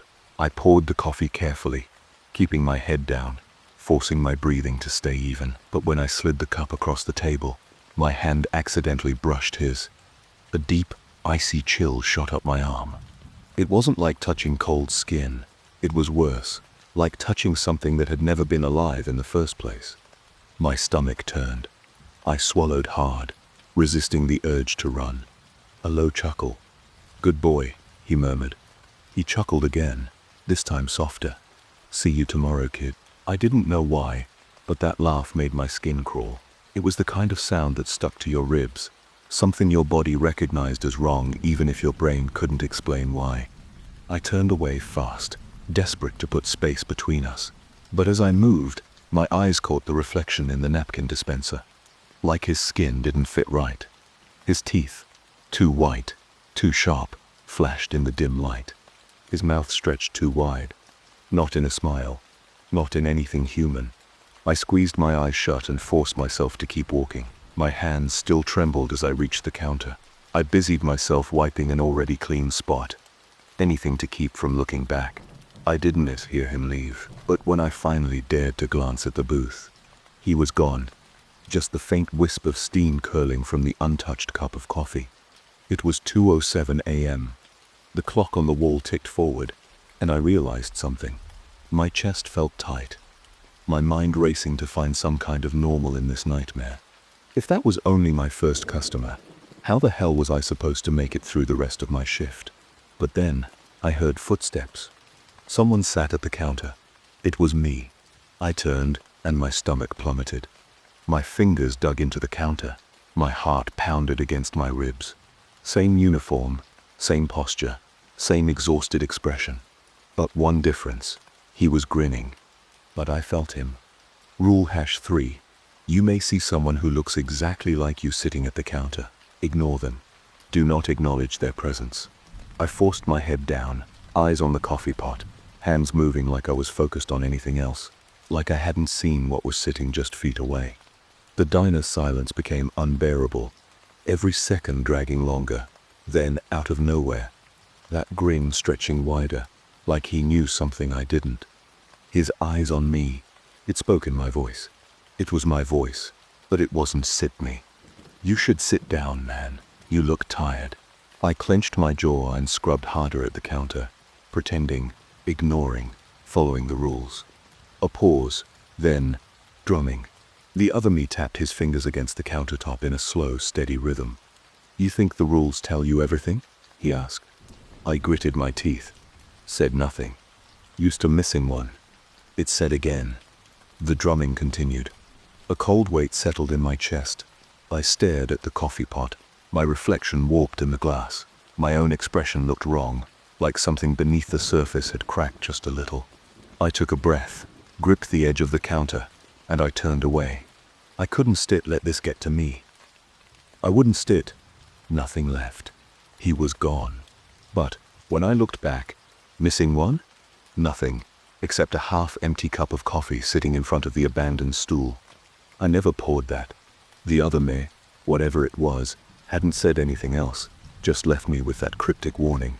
But the way he said it, it didn't feel like a joke. It felt like a clue, or maybe a threat. What the hell did that mean? I stood behind the counter, gripping it so hard my knuckles ached. My mind spun, trying to make sense of what had just happened. The fork in the pancake, the empty coffee cup, the laugh that still rang in my ears. This place wasn't just haunted. It was playing by some kind of rules, and I had no idea who or what was making them. At first glance, she looked normal enough.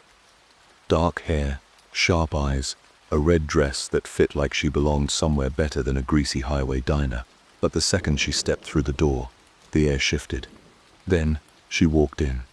It was subtle, like the temperature dropped just a little, like the diner recognized her. "I'll have yesterday's special," she said.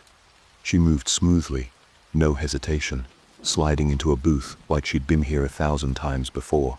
Then, she smiled. The words burned in my brain. If a woman in a red dress asks for yesterday's special, tell her, "We're all out," no matter what she says. Do not serve her. My throat went dry. Rule #5. "We're all out," I said. It barely came out above a whisper, but I got the words out. I swallowed hard. Her smile didn't move. It stayed fixed in place, like it had been painted on. Her fingers tapped lazily against the table, the rhythm slow and deliberate. "Are you sure?" she asked again. Her voice was warm, coaxing, like she was giving me a chance to change my mind, like she was used to people changing their minds. I forced myself to breathe. The air in the diner felt heavy, like the walls were pressing in. "Yeah," I said, a little stronger this time. "We don't serve that anymore." For a split second, something in her expression shifted. Not anger, not frustration, something deeper, something calculating. Her eyes darkened just a little, and for a terrifying moment, I thought she'd lunge across the table. But then, just as quickly, she leaned back, exhaling through her nose like she'd just lost a bet, like she was trying to decide what I was worth. Then she stood. "You're smarter than the last one," she said. Her nails tapped against the tabletop again. No argument, no second attempt. The door swung shut behind her, and just like that, the diner felt normal again, or at least as normal as it ever got. She just walked out. I let out a shaky breath, running a hand through my hair. "Oh my damn God," I muttered under my breath. What the hell was that? Did they think like us? And I had no idea what happened to the people who failed. That was the part that scared me the most. The guy in the suit, the other me, the woman in the red dress. They weren't just mindless things following some supernatural script. They were watching, learning, testing me. I stiffened. A couple walked in, laughing softly as they took a seat at table 6. Suddenly, the doorbell jingled again, snapping me out of my spiraling thoughts. Rule #6. Under no circumstances should you touch table 6's silverware. But I couldn't stop them from using it. They were customers, just a regular couple, probably on a late-night road trip, stopping for a bite before heading back to whatever normal life they had. I forced myself to move, to act natural. I took their order, brought them their food, and watched as they ate, completely unaware that anything was wrong. But when I walked over to clear their plates, my stomach dropped. When they finished, they left cash on the table and walked out, still chatting, still smiling. It should have been fine. It should have been over. One of the forks was missing. I checked under the table, the seats, even inside the napkin dispenser. Nothing. Then, as I turned back toward the counter, a plate sat on the counter that hadn't been there before. I saw it. A single pancake, perfectly round, like it had just been placed fresh from the griddle, was the missing fork. I froze and stabbed right into the center. My mouth went dry, and I saw him. Slowly, too slowly, my gaze drifted up, sitting across from the plate, fingers tapping against the table, that slow, deliberate rhythm that I was starting to hate. The man in the blue suit. He was instead smiling. "You should really be more careful," he said. My hands felt like ice. My heart pounded so hard I could feel it in my teeth. "Breaking the rules has consequences," he warned me again. The jukebox stopped playing. The hum of the old lights overhead buzzed louder. I didn't move. And then everything went dark. For 5 long, suffocating seconds, the diner was pitch black. No sounds, no movement, just the kind of stillness that presses in on your ribs, makes you feel like something's waiting just inches away, watching, reaching. Then, the lights flickered back on, except for the plate. The diner was empty. The man in the suit was gone. The pancake was gone, driven into the table. But the fork was still there, like someone had stabbed it in hard. Or so I thought. By now, nothing could surprise me. Something always came next. The night had been a blur of rules and warnings, of people who weren't people, of moments that made my skin crawl. But the worst part wasn't what I had seen. It was knowing that something else was coming. At exactly 4:14 a.m., my stomach twisted. I glanced at the clock, pulse quickening. At exactly 4:14 a.m., go to the walk-in freezer and knock 3 times. If you hear knocking back, leave the diner immediately and do not return until 5 a.m. I had almost forgotten Rule 4, 4:14 a.m. Then, my phone buzzed. I swallowed hard and forced my legs to move, pushing past the swinging kitchen doors. The freezer stood at the back, its heavy steel door shut tight. My breath fogged in the cold air as I stepped closer. every instinct screaming at me to turn around. Follow the protocol. I exhaled sharply, hand tightening around my phone. The screen lit up with a dashboard notification. I knocked 3 times. I lifted my fist. Silence. Then, knock, knock. For a second, I thought maybe, just maybe, nothing would happen. Maybe the rules were just there to mess with me. Some kind of cruel initiation. 3 knocks. From the inside. I stumbled back so fast, I nearly lost my footing, my shoes slipping against the cold tile. My heartbeat thundered in my ears. My fingers twitched around my keys. The rule said to leave. I didn't stink. I just moved. Bolting through the kitchen, I shoved open the back door and ran straight to my car. My hands were shaking so badly I fumbled the keys twice before finally jamming them into the ignition. I didn't drive. I just sat there, gripping the wheel, waiting. From the parking lot, I could see the diner, its windows glowing in the darkness. Everything looked normal. It was open. At the freezer door, a figure shifted inside, barely visible through the gap. Then, he stepped out. My stomach twisted into a knot so tight, I thought I'd be sick. It was me, standing behind the counter, smiling. "You're still missing one." His lips moved. I couldn't hear him, but I knew what he was saying. Then, every single light in the diner went out. I shouldn't have gone back inside. But I had to. Too silent. The moment the clock hit 5 o'clock, I took a deep breath and forced myself out of the car. My footsteps felt too loud as I crossed the parking lot, the neon sign above flickering weakly. The diner was silent. The door creaked as I stepped inside. The air smelled the same, burnt coffee and old grease, but something felt different. I checked everything, like the place was holding its breath. The man in the suit? Gone. The freezer door? Shut. The other me? Gone. I walked behind the counter, trying to shake off the unease. My fingers grazed the coffee pot, still warm. The counter, still wiped clean. Everything looked normal. I should have felt relieved. I wanted to feel relieved, but my skin prickled with something I couldn't shake. Something was wrong. But then, I froze. I heard scratching. The sound was faint, almost too quiet to notice. Scritch, scritch, scritch. It was coming from the kitchen. This wasn't set on the rules list. I turned slowly, every muscle in my body tensed. My breath hitched as I crept forward, following the sound. The closer I got, the more distinct it became, like fingernails dragging against wood. The scratching paused. It was coming from the supply closet.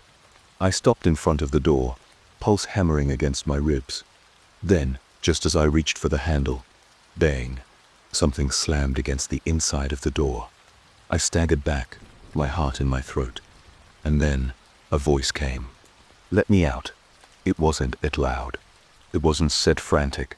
It was calm, steady. "Let me out," it said again. Like it knew I was standing there, frozen in fear. I couldn't move. No, this wasn't it right. I reached for the handle before my brain could stop me, fingers brushing against the cold metal. No, this wasn't it in the rules. My blood turned to ice. Wait, I had followed the rules all night. I had listened, obeyed, but this. I yanked my hand back like I had been burned. This wasn't set on the list, which meant I had no idea what would happen if I broke it. The scratching started again. I swallowed my fear, took a step back, and, with shaking hands, I twisted the lock. Then I ran. Slammed the door shut. I grabbed my phone, fingers trembling as I pulled up the dashboard. My breath came in short, uneven gasps as I clicked into the rules. I forced myself to type. Rule #7. If you hear scratching from the kitchen closet, do not open it. Lock the door and leave immediately. For half a second, the text warped, letters stretching, distorting, twisting into something unreadable. Suddenly, I heard a breath, right behind me. The second I hit save, the screen glitched. Too late. Ice crawled up my spine. A whisper brushed against my ear. A hand grabbed my wrist. Cold, too cold. I screamed.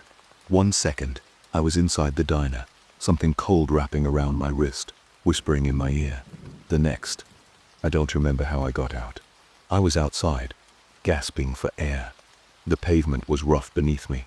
My knees scraped raw like I had fallen. My hands burned, a sharp, stinging heat, like I had pressed them against a stove. I looked down, expecting blisters, expecting something. But there was nothing. The diner sat in front of me, dark and silent, like it had never been open in the first place. The neon sign still flickered weakly, buzzing in the early morning quiet, but inside, the windows were pitch black, the kind of darkness that felt full, like something was watching from the other side. I forced myself to my feet, legs shaking beneath me. My breathing was uneven, my body still locked in that fight-or-flight haze. The door was shut, the silverware back on the table, neatly arranged as if nothing had ever happened, like the diner had reset itself, like it was waiting for the next shift. My phone buzzed. I pulled it out with numb fingers, my pulse spiking as I saw the notification. The rules were locked. Dashboard, error. I opened the app, stomach twisting. Nothing. I tried to tap them, to edit, to add more. I couldn't change them. The rule about the scratching closet was the last one I'd ever be able to write. And something about that sent a fresh wave of terror down my spine. Couldn't stand to add anything else. It meant someone else would take my place. It meant the game wasn't over. I never went back. Then, the next morning, my phone chimed. I didn't quit, didn't send a message, didn't acknowledge Sunny Oaks Diner in any way. I just disappeared. For a while, I convinced myself it was over. Reggie. My chest tightened as I saw the sender. A new email. That was it. My finger hovered over the screen before I finally opened it. You lasted longer than most. Hope you wrote everything down. The next guy will need it. Like I was just another name on a long list of people who had tried and failed. Like this was normal. No apology. No explanation. Just those cold, matter-of-fact words. Tried to convince myself it was just a nightmare. A bad dream I couldn't shake. I tried to delete the memories too. I stared at the email for a long time before finally deleting it. But sometimes, late at night, when the world is quiet, and I sit alone with my thoughts, I still feel it. That cold grip around my wrist. The weight of something standing just out of sight, watching. I don't know who or what is running that diner now. The whisper against my ear. But if you ever find yourself driving down a lonely stretch of highway and see a flickering neon sign for Sunny Oaks Diner, do yourself a favor, and I don't want to know. Keep driving.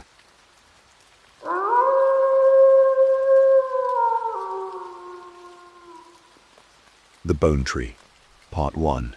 The Investigation. I hope she can try again. Cop. What does that mean, Miss Thorne? Sarah? It means I hope that she can try again. The officer was taken aback by my raised voice. In this little town, I'm not surprised someone like him would be scared by real hostility. He scratched his nose and flipped his notes back. Cop. All right. So, let's just go through your story again. Are you fucking kidding me? Cop. Just humor me. I tried to stand up but remembered I had handcuffs on, so I adjusted my seat and started. Me and 7 of my friends and their partners were going camping. Me, Alyssa, Luke, Yunli, Theo, Hannah, Justin, and Ivan. Most of them were high school friends, except Ivan. He was Hannah's boyfriend. They had recently met, and not to already make you hate him, but he was weird, to say the least. We arrived at around 5 p.m. at our campsite. We all took about an hour to set everything up. We chose this spot because we knew in a small town like this one, no one would really come outside to bother anyone. We had a tranquilizer gun in case of a wild animal attack. Justin brought his crossbow too. Like his dad, he was a hunter. We brought marshmallows, sausages, s'mores, everything and anything that seems stupid or to pass the time. Who cares, right? We had beers too. I didn't have any because I had some past problems with alcohol, but I was fine with my friends drinking some. I enjoyed being alone. I know a lot of girls say that, but I just hate people. Good or bad, boyfriends, girlfriends, not for me. I was good at my work, and that's what I wanted. Anyway, nothing happened the first night. We went to bed. Some of us had to share a tent. All was well until morning. Slowly, we all started waking up. The only problem is when I woke up I noticed my tent was open a bit, but I guessed it was just someone who opened it to check on me. I got up and readied myself for breakfast. I imagined Luke, Alyssa, and Theo were still asleep. Around 11 a.m., Hannah went into Alyssa and Luke's tent to wake them up. They had a good night. She moved on to Theo's tent. He was the only one lucky alone one. The other was me. Theo hadn't woken up because he wasn't even in his tent anymore. She peeked her head back out and asked, "Hannah, did Theo leave for something?" "Yoon Lee. Dunstedt think so. Where would he have gone?" "Justin.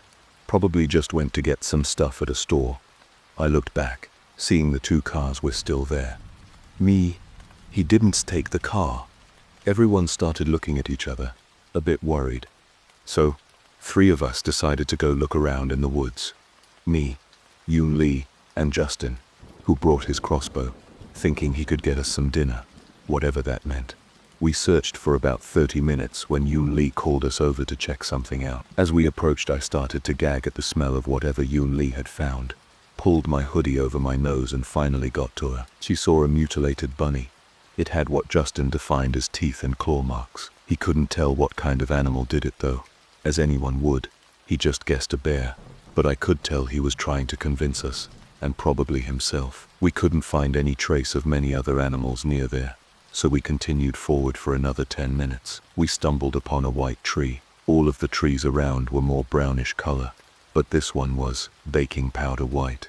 It's a weird example, but it was pure white. Justin walked up to it and rubbed his hand on its trunk.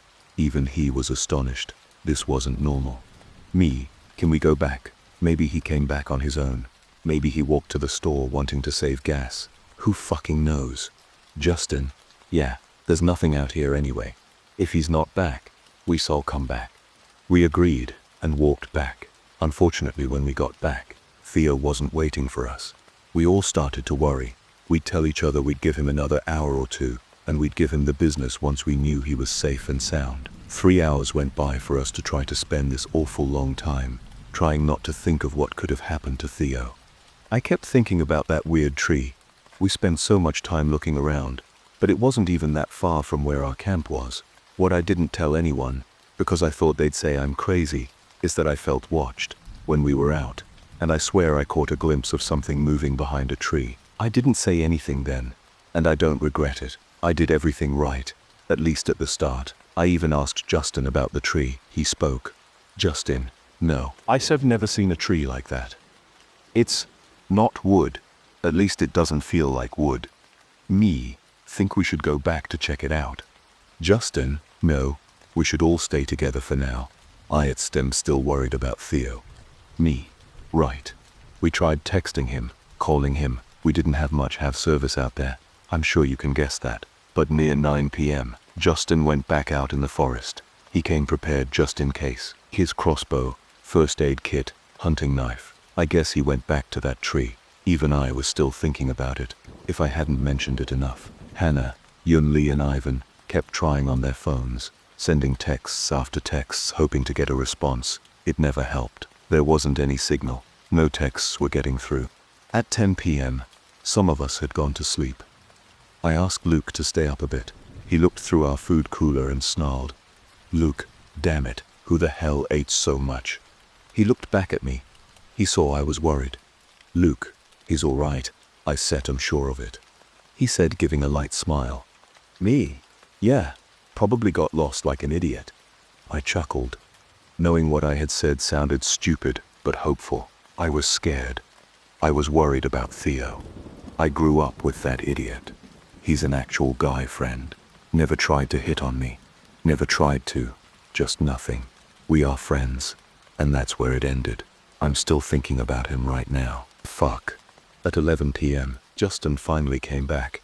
I was still up, and Luke went to bed. I didn't hold it against him. He didn't see anything. His face said something else, though. He didn't really seem like he wanted to talk to me either. "Me? Justin? What's going on? What did you find?" Justin stroked his chin, thinking of what to say. "Me, Justin?" Justin, I heard a voice from inside that tree. Me. What voice? What tree? Justin looked at me, like I knew the answer, which I did. Just took me a few seconds. I stood up after I realized what he meant. Me? What the hell do you mean? You heard a voice. I thought you searched somewhere else. Justin, I don't know. I did. I went north. I ended up on its path again. It's like my head started to remember everything down the path. And I just ended up there. I inspected it again. Something is wrong with that tree. Meaning it's not actually a tree or something. What? Justin, Luke brought his hatchet. Can you get it? I want to try something. Me, you want to chop it down? Justin, please. I hesitated, but eventually agreed, questioning myself for a bit, curious minds. I grabbed the hatchet, and I walked with him to the tree. It looked even more ominous than before somehow, probably because it was dark. Also, I hadn't seen it at first, but the way it was placed, and every other tree around left a straight line across to see the night sky, to see the moon's light shine on it. That sounds like a book. I'm not sure how else to explain it. Cop, just try to make it as comprehensible as you can. I nodded, continuing. Me? Are you sure about this, Justin? Justin held the hatchet ready to strike at the tree. He was nervous. I didn't blame him. I wanted answers too. He took an aim at the bottom of the trunk and swung down, splitting into it. A loud conk was made as it struck into it, leaving the axe planted. We were in the forest yet. It felt like a goddamn canyon. We could hear it echoing through, everywhere. I can admit that I jumped and looked around. Me? What the fuck? Justin seemed unaffected, until the tree squirted out a red liquid on him. He backed up, disgusted. Justin, Jesus Christ. He had gotten it all over his face, even in his mouth. Without even realizing it, he licked his lips, tasting it. He froze for a moment. The tree had begun leaking that red liquid. He put his hand on it and smelled it. Justin, it's blood. Part 2. The smell of blood. Me, what do you mean? Justin, the tree is leaking fucking blood. This is blood coming out of it. Me, how? How do you know? Justin, tastes like blood, feels like blood. I just know. Me, is there a body in there? What the fuck? Do we call the cops? Justin, it's still pouring. Unless there's blood bags in there, there is no way a body inside this thing. Even then, there shouldn't be anything in this. But wood, do you not know how a tree works? You still saying there's fucking blood pouring from the tree like what? Like it's alive? Justin, that's not explaining a tree to you. Only understand that isn't stunned and normal. Me, don't stand get pissy at me. What do we do now? Justin, let me open it. Me, open it? He unhooked the hatchet and raised it again, and stabbed it in the tree again. It opened like a wound, a gash. I saw Justin bend down to it and stare at it, like he was examining it. After a while of me freaking out, and Justin just poking the damn thing, I finally convinced him to go back to the camp, and of course things had only gotten worse. Hannah had also suddenly gone missing, except apparently Ivan saw her go out of her tent, assuming she just went to piss or something. That was about 20 minutes ago, around the time we hit the tree. They were calling her name out. Me and Justin gave each other a quick glance. I had the fear that everyone would want to go into the forest. I was trying to think of what to say until I heard Luke speak out. Luke? Christ, Justin, is that blood? Justin's eyes had widened. Looking at his hand, he looked back up at everyone. Justin, yeah, there was a dead animal on the way. Had to put it out of its misery. Luke, all right, let's split up. Let's find where Hannah went. Me, no, let's not split. Theo is gone already, and now Hannah and Ivan could stopped her. But he didn't know. The best thing is to stay together, and if someone else just leaves, we stop them. Or Alyssa. Or what? Sarah. Justin, or we follow them, see where they are going. Maybe we can find Theo and Hannah. Luke, you want us to wait for something to take us? Me. Theo wouldn't just walk off. Something probably tricked him. Or, I don't know. But this isn't willingly. Yun-Li, maybe, it's the safest thing. Otherwise, leaving is just me. Not leaving without Theo and Hannah. Yun-Li, of course we stir not. But then what's the plan? We just wait for someone else to walk off. Justin, basically. And we follow them to wherever they go. and we stop whatever the hell this is. Yun Li. A lot of confidence from you, Justin. I had an idea that Justin and Yun Li had a flirty relationship. She asked Justin to sleep with her in her tent. They were nice together, but the plan started. We couldn't sleep until someone walked off, so Luke walked back with a cooler and opened it, revealing a lot of energy drinks and snacks. Yun Li brought back all the games. I started the fire back up. We weren't exactly sure what to expect, so Justin brought some weapons. His crossbow, 3 pocket knives, a hunting knife, some ropes, a hatchet, and a machete. We spent most of the morning making our breakfast. We had to eat something, obviously. We then played until around 9 a.m. Let me tell you that this was awful. We had to spend our time trying to stay awake. My friends had their sleep, but me, I was running on fumes. I did not sleep.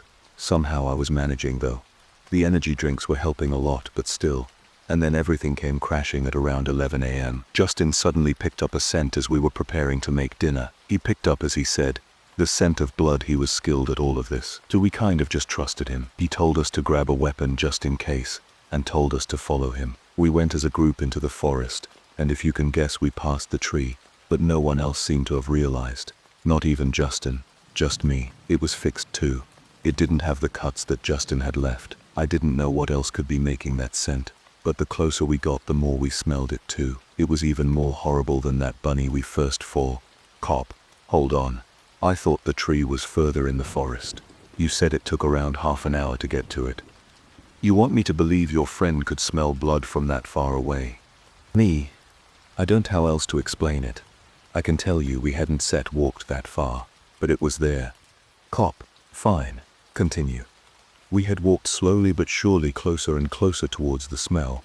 We started seeing traces of blood, little puddles here and there, and we started to get scared. This was new. We hadn't seen an actual crime scene before.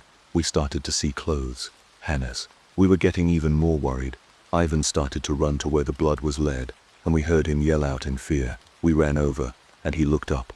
Horror. We all slowly looked up as well, to see what he had screamed at. We found Hannah, I think. She was hanging on the top of a tree looking like slime or something. Her body was soft. She had a straight cut on each of her limbs, neck to crotch, and her face. And it was just her. Skin left. Muscles. All of that except the bones. We could see all of the reddish pink flesh inside with not a single bone. You've seen the fucking body. You know what it looks like. Justin. Jesus fucking Christ. You don't need all the details, but know that we were freaked out. We were freaking out. This was way beyond anything we knew that we thought possible. We weren't exactly sure what to do. All I know is that in that brief moment, I heard Alyssa puking, and possibly breaking Luke out of his trance, and puking too. Justin, upon seeing this, he tried to get us all out of the area. He wanted us to go back to the camp, back to the cars. It didn't matter anymore. They were both dead, even though we never saw Theo. Upon seeing Hannah, I agreed. I helped Alyssa to her feet, and we all started to run back, following Justin. We were all scared that we'd run into whoever or whatever did that to her. Finally making it back to the camp, Ivan and Justin took out their car keys, and it hadn't made any noises. When we arrived at the place where we had left the cars, they were gone. Even, where the hell are the cars? Justin, damn it. Whoever did that to Hannah, they probably took the cars. Luke, can we make it into town? Justin, that sit'll take the whole day. But yeah, can sitter be worse than staying here? Alyssa, are we all ignoring what we just saw back there? Hannah was missing her fucking insides. Me, we all saw it, Alyssa. Reminding us of it. One sit, help here. Justin, Yun Li? Part 3. Do you know what hides in the woods? We all turned back to Yun Li, staring back into the forest, not making a single movement. I walked over to her, worrying. Me, you all right? I cut myself off seeing the look on her face. Her eyes were looking up, like she was rolling her eyes back, that I can see they were shaking, violently, but her body wasn't. We all surrounded her, and eventually her eyes just dropped back to normal, and immediately sprinted off. We all started to run after her, yelling out at her. Me, Yun Li. Justin was the fastest since he was getting close to her. Thankfully he caught up to her, pulled on her shirt and pulled her back, knocking her down and pinned her to the ground. When we arrived, we saw him struggling to keep her held down, and we all walked over and held her arms and legs down. We struggled a bit. She had somehow gotten a boost in strength. After a bit she suddenly just stopped all movements, and a minute after Luke suddenly stood up and did the same thing and took off sprinting. Justin, fuck this. Justin took out his crossbow and shot Luke in the leg before he even got too far. He fell down and started crawling. Alyssa, what the fuck? Did you just shoot him? Justin, the plan was for them to lead us easily to whatever is out there. We'll lose them way too easily like this, and it'll end up splitting us up. In between the panic, I had only now realized I recognized the area we were in because we were next to that tree. I wanted to call out to Justin to tell him he was pulling the arrow out of Luke's leg whilst holding him down. Me, Justin, we're here again. Justin looked at me confused, looking around and saw the tree. His eyes opened wide, realizing. He asked Ivan to hold Luke down, and he did. Justin walked over the tree, inspecting it. Justin didn't die. Cut this thing. Sarah, you were there. You saw I cut it. Did we go back? Nee. Does that matter right now? Hannah is dead, and we're being unknowingly dragged off to who the hell knows. Justin, I sat and cutting this thing down. Justin took out the hatchet and started hitting the tree. Ivan, what is cutting down that tree going to do? Justin, Sarah told me too. Me? What? When did I say that? Justin, earlier. When I went looking again for Theo. You cut yourself. Me? I didn't let come with you. I looked back at Yoon Lee and she had calmed down, stopped moving even. I then heard an indistinct whisper, and I heard something flying by and a small thunk like something hitting wood. I looked back and almost yelped out. Justin had an arrow jammed into his head, planting him onto the tree, blood leaking out of his head and the trunk. Me. Holy shit. Grab her. Grab her. We gotta go. Ivan. Jesus Christ. Where the hell are we even supposed to go? Ivan struggled a bit to pick Luke up, and Alyssa, after all her tries, she just gave up and ran away. Me. Alyssa, come back. What the hell are you doing? I ran over to grab Yun Lee, and with a bit of effort, I picked her up. She just abandoned us? Whatever. Come on.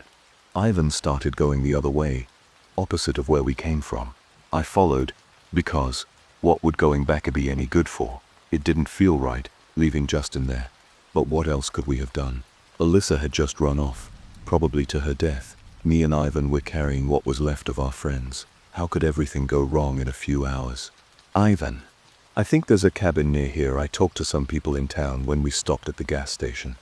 It's not in use. Me. How do you get that much info out of a 5-minute talk? Van, I have my ways. Come on.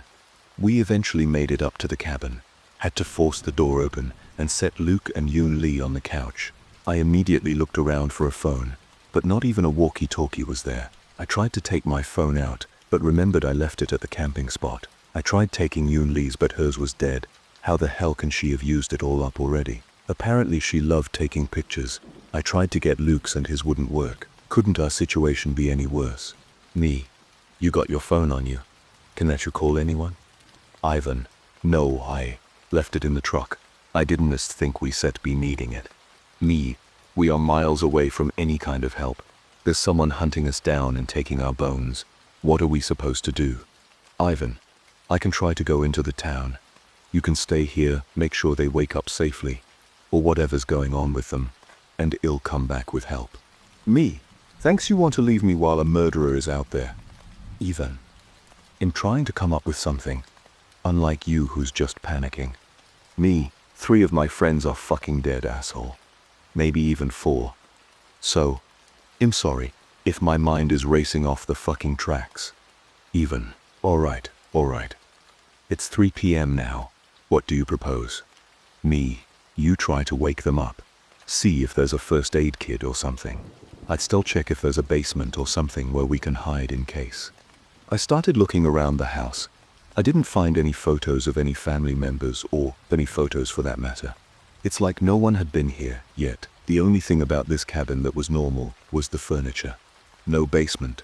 I guess it's not likely to have one, but still. I went up a small flight of stairs and saw a little room with a mattress on it, and a weird outfit, like a cult thing. I don't know.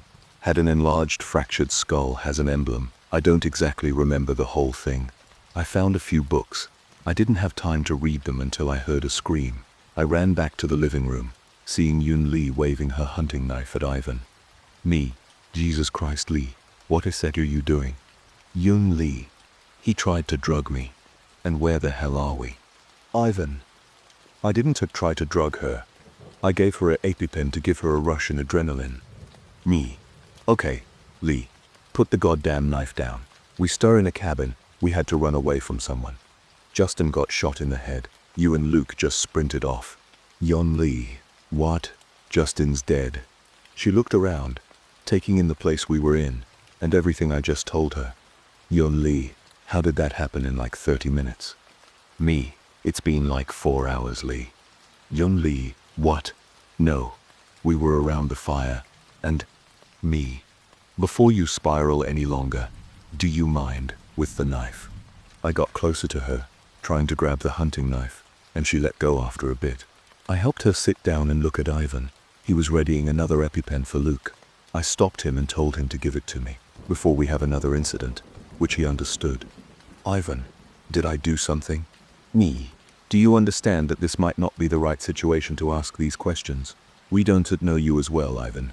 We're still all scared right now, and a stranger shooting us up with drugs is instead a comforting thought. Even. Right. Sorry. I stabbed the EpiPen in Luke's leg, and he suddenly opened his eyes up, jumping up from the couch and pushing me on the side. I got a small cut on my thigh because of the knife. My stupid brain didn't think to put it down. Luke, what the hell's going on? Where are we? Oh Jesus. Sarah. I'm sorry. You okay? Me. Yeah. I'm fine. I'm fine. Help me up. Yeah? Luke. Yeah. Luke helped me back up and looked at Yun Li and Ivan. He sat me down on the couch. Luke. Where's Justin? Where's Alyssa? Me. Justin's dead, and Alyssa abandoned us. Luke, what do you mean abandoned? She just left. Me. Tried to help Lee and gave up.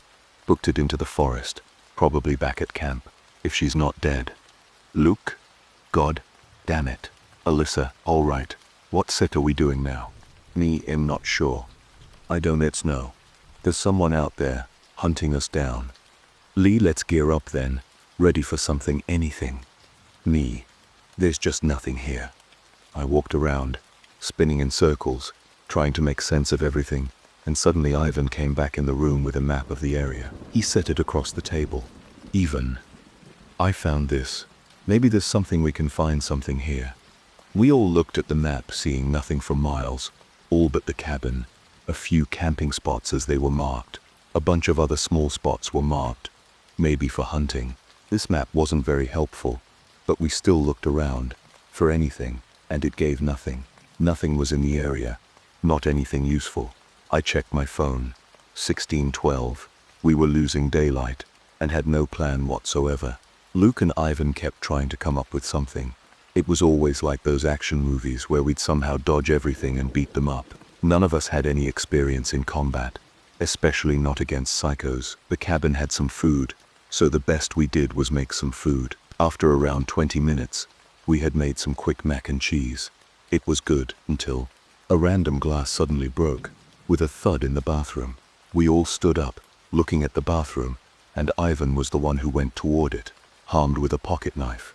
He opened the door, seeing a bloodied rock with a note on it. Even. The hell. He picked it up and opened the note. It read, "Go back to camp." He showed it to us. Luke, do you think it's Alyssa? Luke immediately looked out the window and saw nothing but trees. He then suddenly started grabbing his stuff, readying to leave.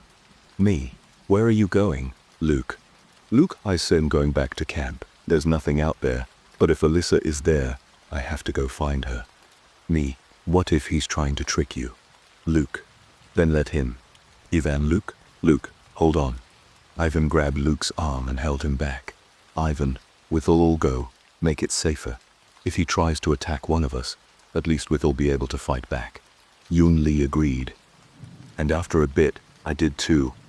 I didn't want to be left alone in probably the killer's cabin. We packed our, whatever we had, and made a clear path from the cabin to the camping spot. I took a second look at the note. This is my handwriting. Part 4. What we don't see. We kicked the door open and all ran out. Together, we dashed towards the trees and all hid behind a different one. After a few seconds, I heard Luke yell out, "Luke, we all alive?" We all answered with a yes, and we continued moving forward. Hearing it again, we did not know what we were doing. Running around the woods hiding from, we didn't even know what. After about an hour maybe, we made it back to the camp. Someone had been around, multiple people even, other than us. The smoke from the fire was still there, and one of our tents was bloodied. "Luke, no." Luke ran over to the tent and opened it. He gasped and fell back, crawling away from the tent. "Luke, what the foo?" Me. "What? Is it Alyssa?" "Luke, no. I don't know who that is." We all looked at each other and walked over to the tent. We saw a man, wearing one of those cultists' outfits. He looked like he had been stabbed a lot of times. Me and Yoon Lee were confused and shocked. Ivan stayed quiet, but he was also shocked. "Yoon Lee, what the hell is this? Is there some kind of cult here?" "Ivan, did Alyssa do this?" "Me? I wouldn't blame her. Fucker probably deserved it." "Luke, what do we do now? Alyssa isn't here." "My phone. Maybe we can call the police." I looked around, but it was gone. Me. Where did I put my goddamn phone? Yoon Lee. I brought a spare battery to charge mine. Luke, go charge it right now. Try to get a signal, or we shall find somewhere that has some. Yoon Lee ran to her bag and took out the battery and started to charge her phone. Finally, something was going right. After about 5 minutes, we were getting ready to go find a place to find a signal to call someone, anyone, until we heard a sudden whiz strike by us. I had heard that noise before, but it was missing something. Another came by and suddenly hit a tree. I looked up to the thunk, realizing what it was. An arrow. It just hit a tree, and we're probably next. Me. Holy shit, they surred here. We gotta go.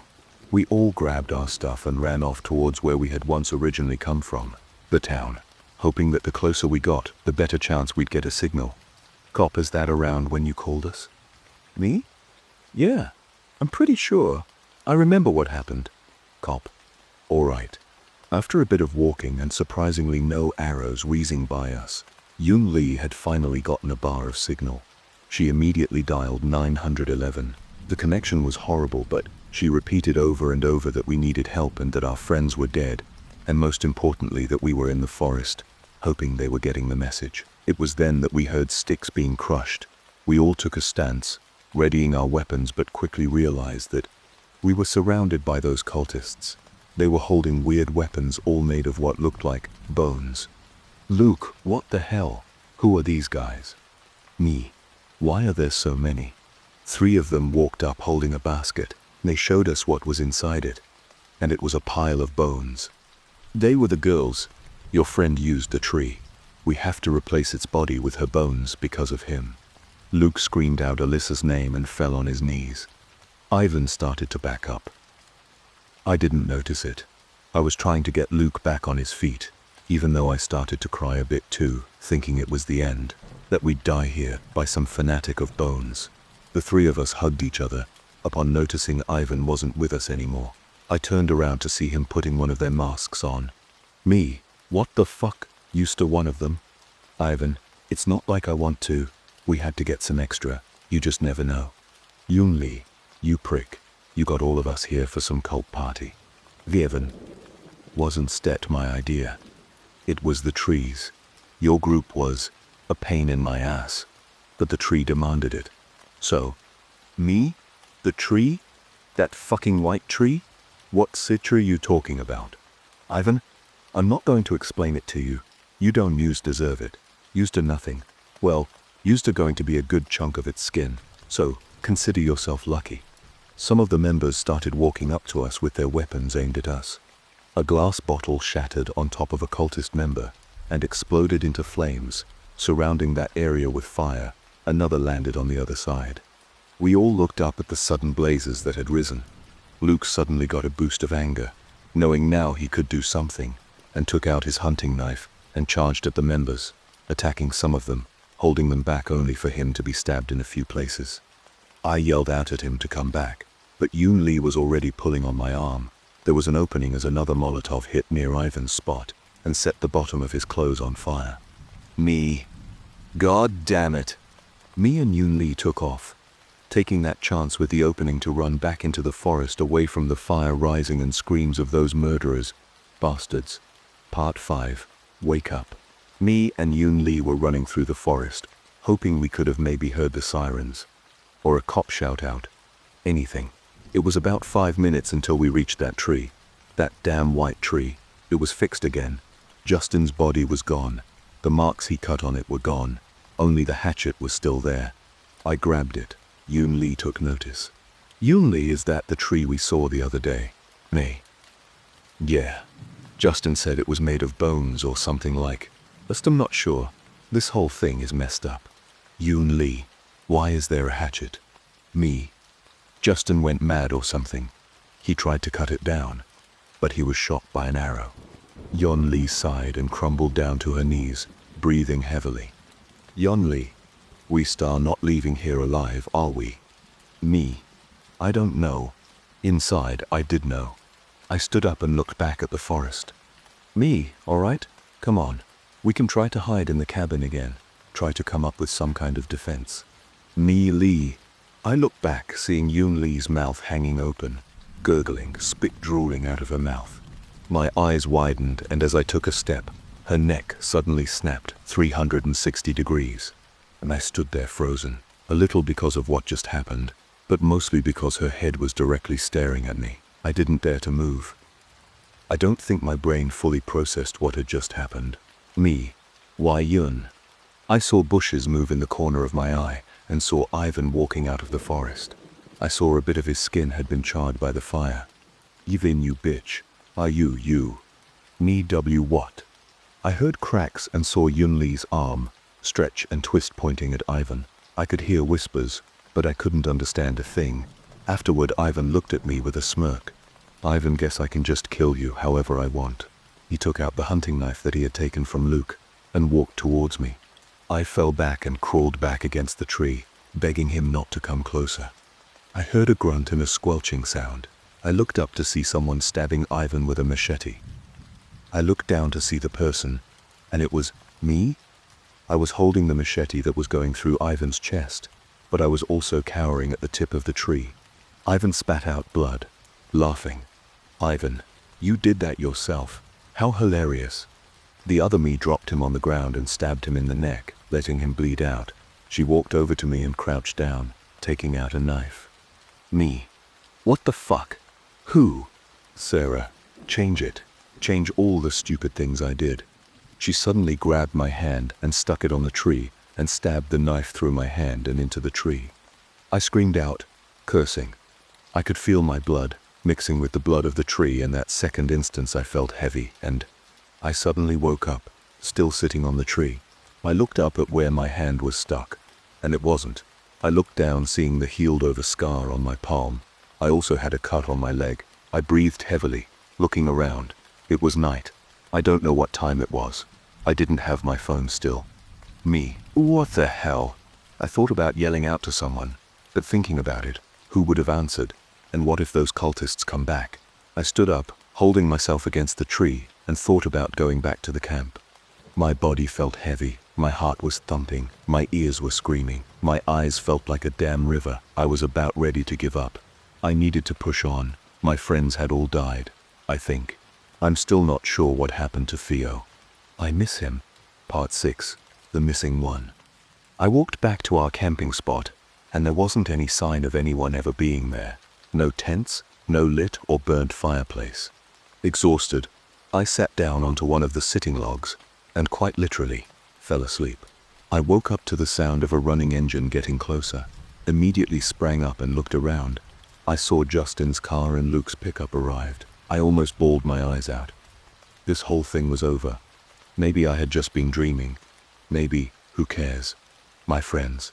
I started running towards them till I saw myself step out of the car. I had to physically stop myself from shouting out to them and ran away in the bushes to hide. I had to think about how this was possible. Then I remember everything that had just happened. Up to me stabbing myself. Did I send myself back in time? No, no, no, no. I'm probably just dreaming. I waited until everyone was asleep. It took a long, long time. I was hungry. I could try sneaking out some food. I'm not too sure what time it was when everyone went to bed, but it was then that I made my move. I opened the cooler silently and grabbed a few things and placed things back, so it looked like nothing had been moved. I slowly walked back when I realized what was happening tonight. Theo was leaving. I could change it though, right? That's what I said to myself.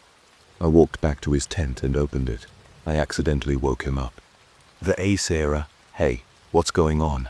He said, sitting up, rubbing his eye. I hugged him, crying a bit. He hugged me back, asking if I was okay.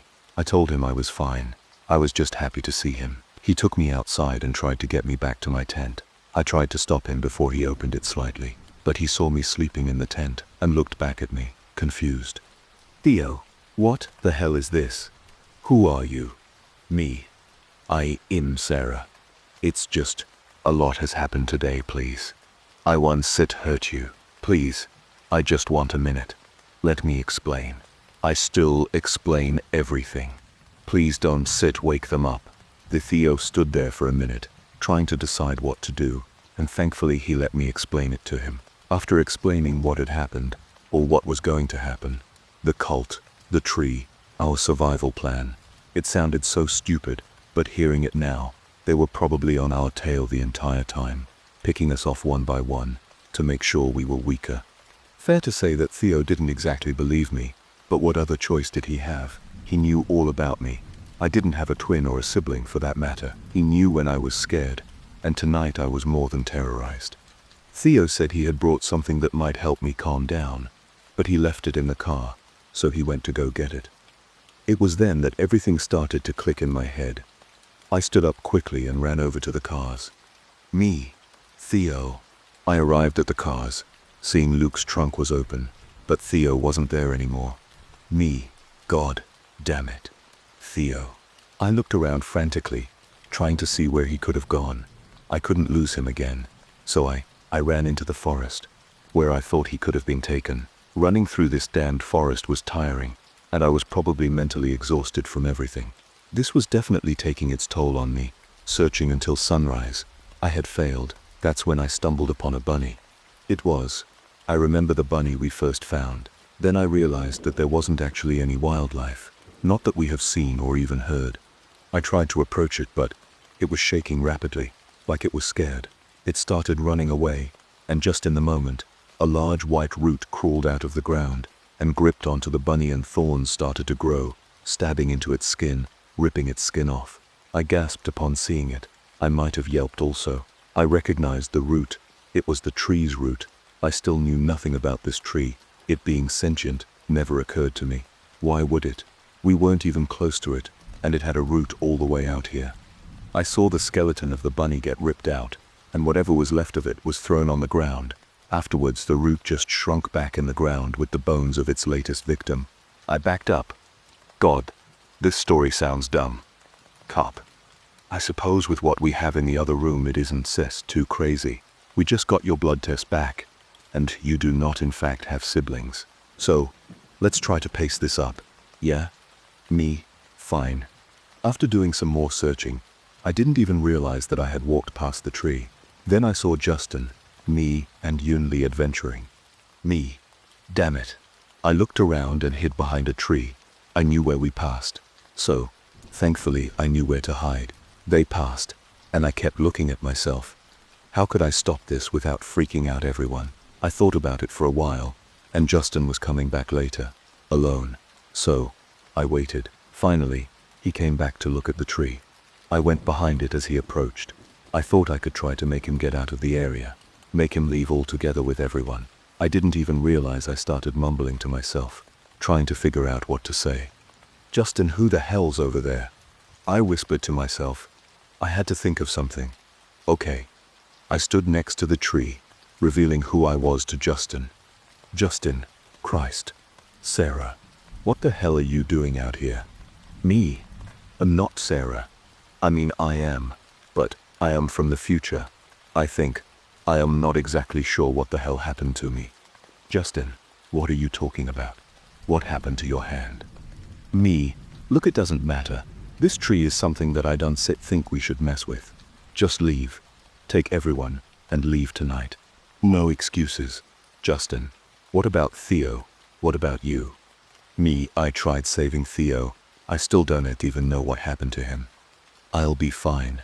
I don't think it matters much what happens to me anymore. As long as the me from now doesn't experience it. Justin, look, just come with me. I'm sure we can figure something out. Me, no. The longer you ist out here, the more likely they are to find you. Please, Justin, take everyone and leave. I started crying a bit, knowing everything that had happened. Me. Everything in this forest is messed up. Everyone dies. Ivan. I couldn't tell him about that. What if they're watching right now, or waiting at camp? If he attacks or yells at Ivan, they might attack early. Me, go back to camp and tell everyone to leave. I took a more serious tone with him, practically begging him to. He agreed and started walking back before looking back at me, worried. I nodded to him, telling him everything would be okay. After a while I thought about everything. He was leaving, everyone was. So now I had to think about myself. I could kill those cultists, and I think I knew exactly how. I walked back to that cabin. I looked everywhere for some clothes, found a few and thought about the books I found upstairs. I went up there and started reading them. It was a journal. Preposterist, day hash. 57. The meeting. They made me meet the one, all-powerful one. He was beautiful. I wasn't meant to see him in full capacity. No one is, only to be bathed in his blood. I was awakened, seeing the world in a whole new way. This light, touching my skin, my bones, it felt heavenly. I had to get them to feel this as well. I'll bring them over the summer. Part 7. I wasn't stayed alone. After reading most of the journal, I hadn't even realized that I needed to go check the camp, make sure they had left. I grabbed a bag full of cloth, made sure no one knew I was ever in the cabin and left. After a bit, I ran into some of the cultists. Hiding behind a tree, I saw them talking, holding Hannah's lifeless body. Me, they didn't leave. Damn it, Justin. Why aren't we just dumping her somewhere? 2. Ivan is expecting too much. He needs to understand we're not accepting all 7 of them. Still feels like there's an easier way to say it. That's 3. Just pull her up. They started pulling on a rope that strung Hannah's body up on the tree, exactly how we first found her. That means that Justin went back. I had to convince them, whatever the consequences. I stepped away before immediately getting pushed back against a tree, with my mouth covered, muffled shouts, until I opened my eyes again, seeing who it was. Justin, it's me. It's me. Me. He moved away, telling me not to scream. Me. Justin, what the hell are you doing here? You search are supposed to be. Justin, in the other one. The one you saw die. I think in the future one. Me. What? You Esther. Justin. I got shot in the head with an arrow. It hit the tree. I don't know. Me. I was attacked by another me. She cut my arm a bit, and the tree, like she wanted both bloods to mix or something. Justin, that's an insane theory, but so far seems to fit. Me. Wait, we're about to find Hannah's body. You search are about to lose it, and go ham on the tree. Justin. Right. Okay. Come on. The sun is setting. I think I know where we are. Me. What were you doing all this time? Justin. Finding out whatever I could about these guys. Me and Justin. They said are a cult. I saw the procedure they did to Hannah. It was awful. They kept her alive during everything. Me. Jesus. All right. Well, let's make sure everyone else gets out. I didn't even realize it at first, but Justin was wearing a bandana to cover his head, which he never did, and on the side of his head had whipped blood. I didn't ask him about it because I was scared of the answer. After a bit of exploring, unknowingly we got lost. Night fell before we even knew it. Me. How the hell did you get lost? I thought you were good at this. Justin. We're stuck not lost. I just haven't been fully honest with you. I saw him pull up his crossbow and take aim. I looked over at what he was aiming at. and I saw us. It was when we had to chase down Yun Lee. And when me, Justin, what the F? Before I even finished my sentence, he had shot the arrow. Justin, I still get it right next time. If I don't, Stin. I started breathing heavily. He just shot himself. He killed his past self. He was the one that killed Justin. Me? What the hell did you just... Justin smacked me with the butt of the crossbow and knocked me out cold. I fell on the ground, and he just left. I woke up around sunrise and tried to gather my thoughts. I was dirty. My hair was messy. I guess I had bigger problems, but I wanted this day to be over. I wanted all of this to be over. So, I finished out my plan, knowing what was going to happen. Maybe I could change something, maybe. I ran back to the camp and got the rest of the bottles of alcohol we had left to make a few Molotovs. I had to think about how to get them out of the cabin, though. Oh, right. I packed a good-sized rock and tied a note to it. I grabbed my phone from my tent until I heard someone call out to me. Cultist. Hey. Who the hell? I looked back to see one of the cultists. He took out a weird bony knife as he ran down towards me. Cultist. Oh shit, you for the reborn one. Me? How specific are you, a swipes? Looking around at the tent for anything. I found a fork. Am I really that messy? I grabbed it and turned around to plant it into the guy's chest. The fork plunged deep, and he dropped the knife thing. I grabbed it and dragged him into the tent and started stabbing him over and over. Afterwards, I felt light, like a wave of anger just passed out of me. I laid back against the tent, my hands covered in blood. I just killed someone. I grabbed the rock back and started running to the cabin and threw the rock in window. I ran away and went back to the camp. I had just remembered that Justin was still out there. I had wondered what he had been doing all this time. Then I started to think everything was going the same way, until everything came crashing down. I was suddenly attacked by Justin swinging a machete. I fell down, trying to avoid his swings. Jesus Christ. Justin, what the hell are you doing? I saw his eyes. They were bloody red. His head was gushing blood. The wound from his own arrow was leaking. Justin, it showed me what you did, Sarah. He swung down the machete. He had trouble with his aim, so I was able to move out of the way easily. Me? What? What did I do? Justin, you could stop this whole thing. You told me to leave. He threw his crossbow down. It hit my side, and I grunted in pain, holding my side. Me? I did. You didn't sit. Listen. Why you are doing this? Justin, we still start again. Stop moving. I'll get everyone to restart. Me? We need to help them. The cultists. Justin, fuck the cultists. Sarah, we need to restart. Save everyone. I threw the makeshift stabbing bone hard at Justin, hitting him in the eye. He groaned, stepping back and holding his eye. He grabbed my ankle and started pulling me away. I was clawing at the ground trying to escape, but I was able to kick him back. He also dropped the machete.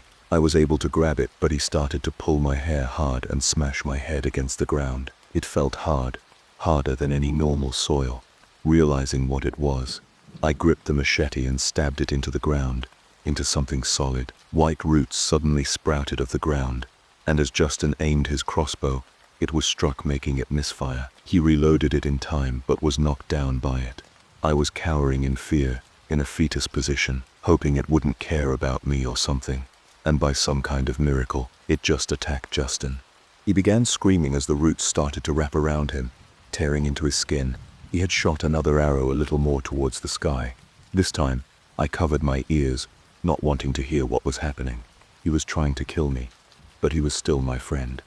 Before I even looked up, blood was dripping on me, and I saw bones being ripped out of his limbs until it ripped out his ribcage, splattering the floor in front with blood and guts. I gasped and almost gagged. After a bit, I got up, picked up the machete, and I saw Justin's lighter on the ground. Lucky me. I grabbed the Molotovs and got to work. After setting those fuckers on fire, allowing me and my friends to escape, I saw Ivan, screaming in pain due to the fire, but he was able to put it out himself by taking off the outfit. I'm surprised not more of them did that. I could see burnt marks on his face, and all on his left side. He walked into the forest following our others. It had been a while since I knew, but now I had to start over, make some changes. I saw Ivan talking to us and ran up behind him, stabbing the machete into his chest, and just like me before, Sarah, change it. Change all the stupid things I did. And there it is. After a while, I sat next to my own unconscious body and waited for you guys. I couldn't change anything. I couldn't save my friends, so maybe the me from then can, or whatever it is. I don't know how the tree works. I don't know what truly happened to me. All I know is that in your eyes, all I did was confess to murder.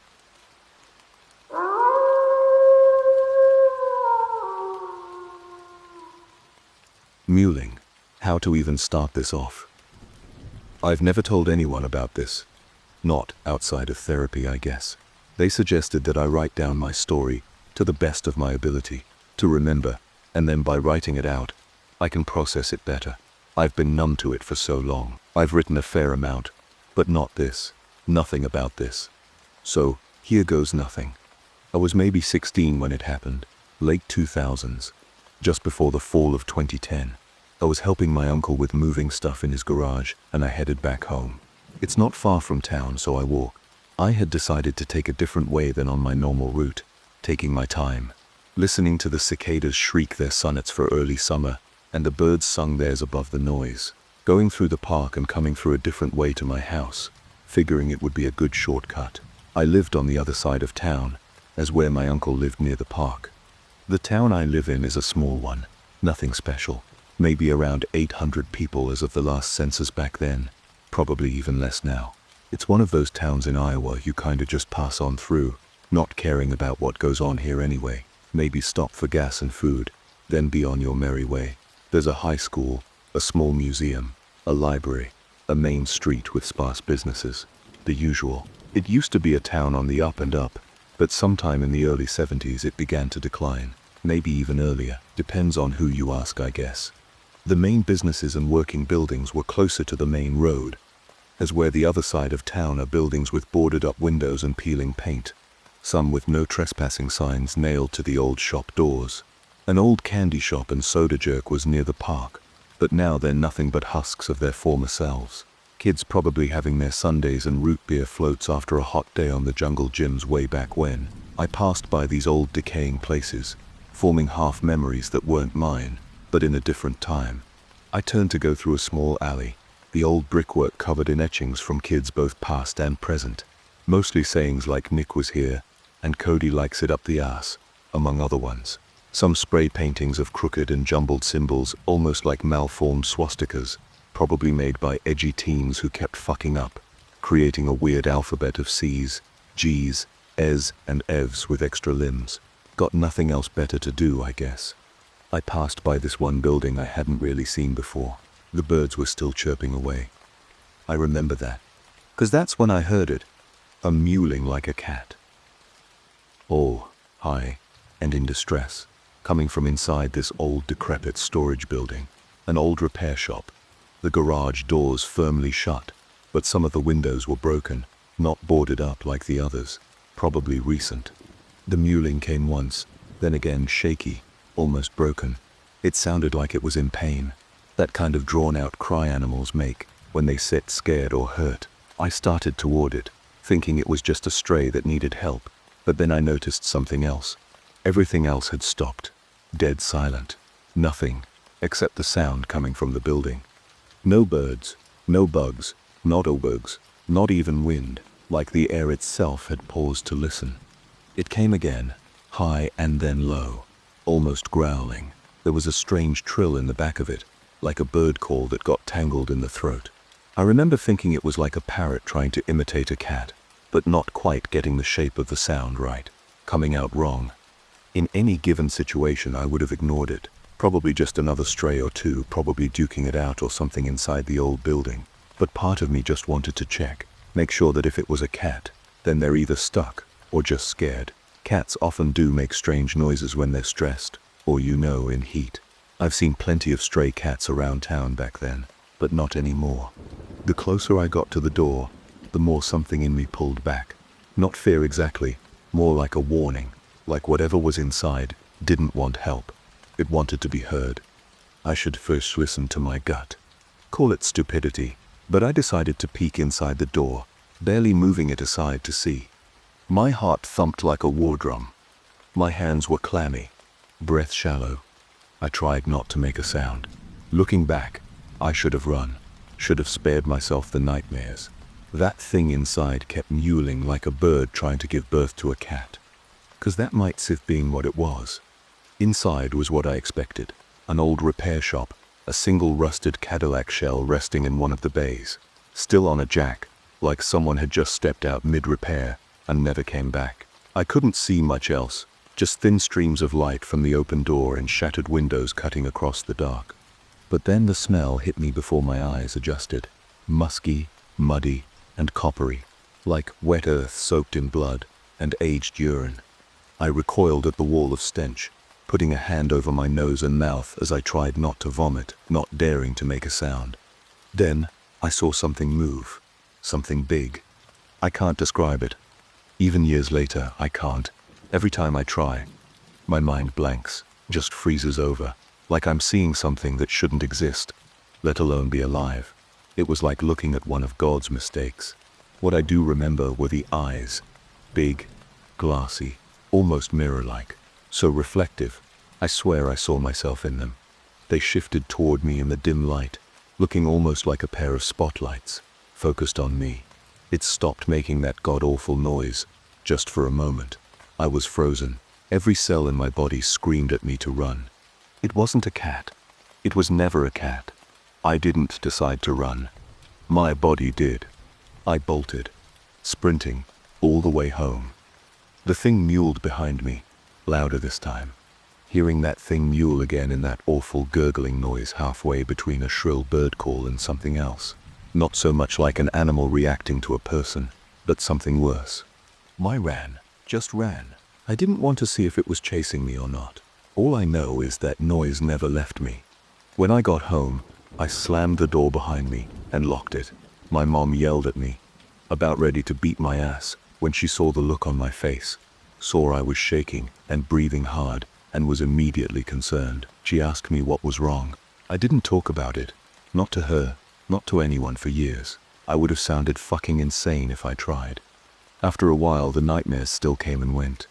I sometimes heard it outside my window at night. I prayed that it didn't know where I lived. Over time, I began to notice something else. There weren't any strays around town anymore, even the friendly ones. One by one, they vanished. I remember folks around town talking about the noise, talking about shooting the strays, finding the one that's making all those noises, not even paying attention to the fact that all of the cats had gone, probably eaten, or absorbed, or whatever. I don't know. Sometimes I wonder if the places we leave behind give birth to monsters, beings that don't care for human reason. They just exist, because we left them space to do so. They're not under your bed, not in your closet, not even in your head. They're out there, in the lonely, forgotten places. Places where no life exists, or even should. Until it does.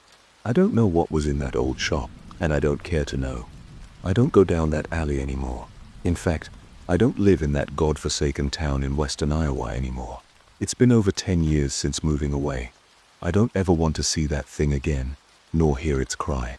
I don't care what it was.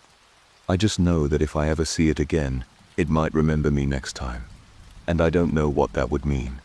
Just be careful out there. They always say the real monsters are humans, which is true, but we forget that monsters still live in the dark, in the most likely and unlikely of places that time has forgotten. Just don't go looking for those weird noises. You never know what you may find.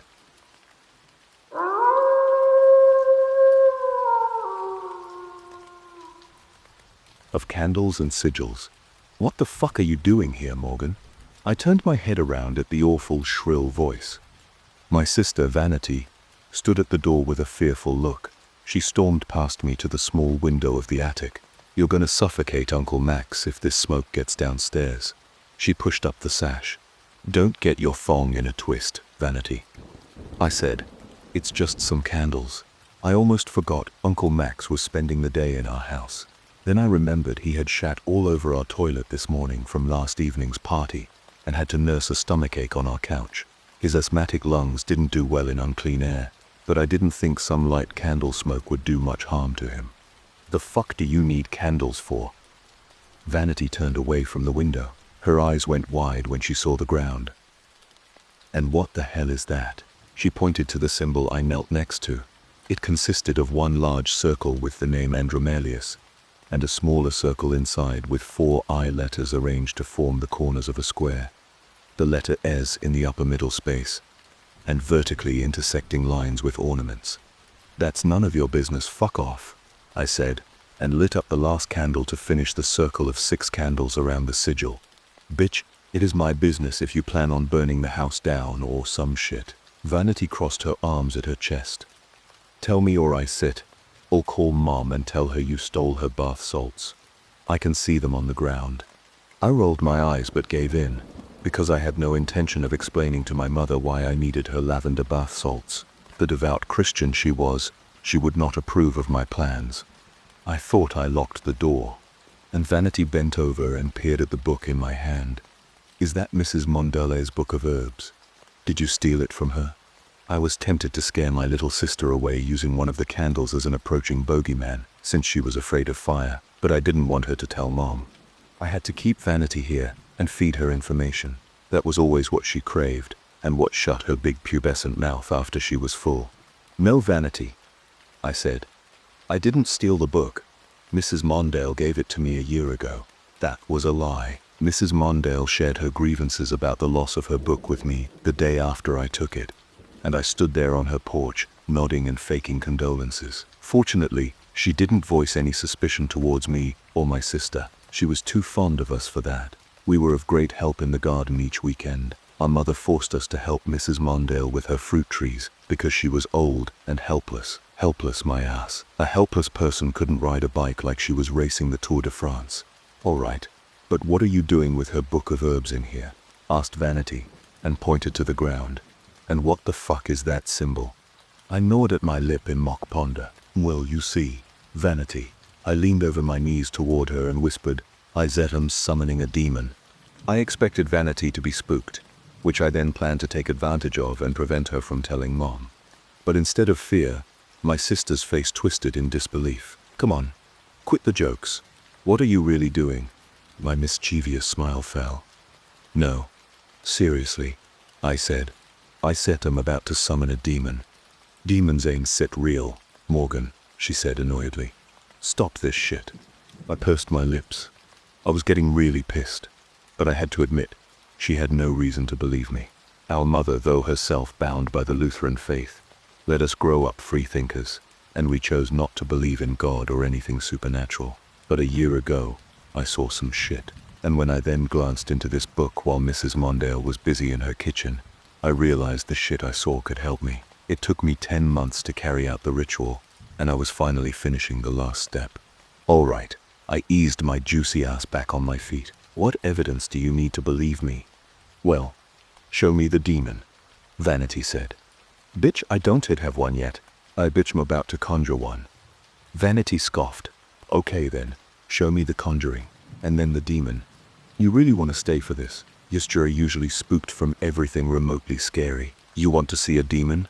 There's not gonna be any demon, said Vanity, and went around the sigil to sit next to me. I just want to see you make an ass of yourself doing some voodoo shit. I didn't know what got into me. Maybe it was her disbelief and smugness that drove my lukewarm belief in the supernatural into certainty. Now I could almost see the horns and the head of the pet snake of the Earl emerging from the center of his sigil, and I haven't even recited the words yet. A grin graced my lips. All right, Valerie. Watch and then piss yourself. Vanity scoffed again, but I saw her eyes follow every movement of my hand. She watched as I put time in between each of the 6 candles. Why are you using a book about herbs when you want to summon a demon? Vanity asked. Well, turns out, it's not a book of herbs. It's a book of candles and sigils, an occult encyclopedia. I closed the book and pointed at its front cover. This here isn't set just some new age bullshit herb symbol. It's another symbol for Lucifer, aside from the pentagram. And what's it about? She asked. I opened the book again, and got to the page I was working with. It has information about the Gadisha demons. I don't expect you to know what that is, and I don't have enough patience to explain it all to you. The important part is this. I tilted the open page towards her and pointed to the picture of a man dressed in a cape with a snake around his shoulders. This is Andromalius, the great Earl of Hell, I said. He is one of the 72 Gadisha demons. That's basically Hell's nobility. Vanity scrunched up her nose. And you really believe this shit? Yes, I said. That man I told you I saw on the street one night in the French Quarter. That was definitely a demon. You can think whatever. I know I'm fat, not crazy. The crazy never thinks he's crazy, said Vanity. I rolled my eyes. Shut up and watch if you want to see. But why that one? Vanity asked. If there's 72 of them. I sighed and said, because this one is to bring back both a thief and the goods which be stolen, as the book says. And I want to get back Grandma's money. Before she passed, our affluent grandma left me Vanity and our mom a great fortune. Morgan, that was 2 years ago, said Vanity annoyedly. Just get over it.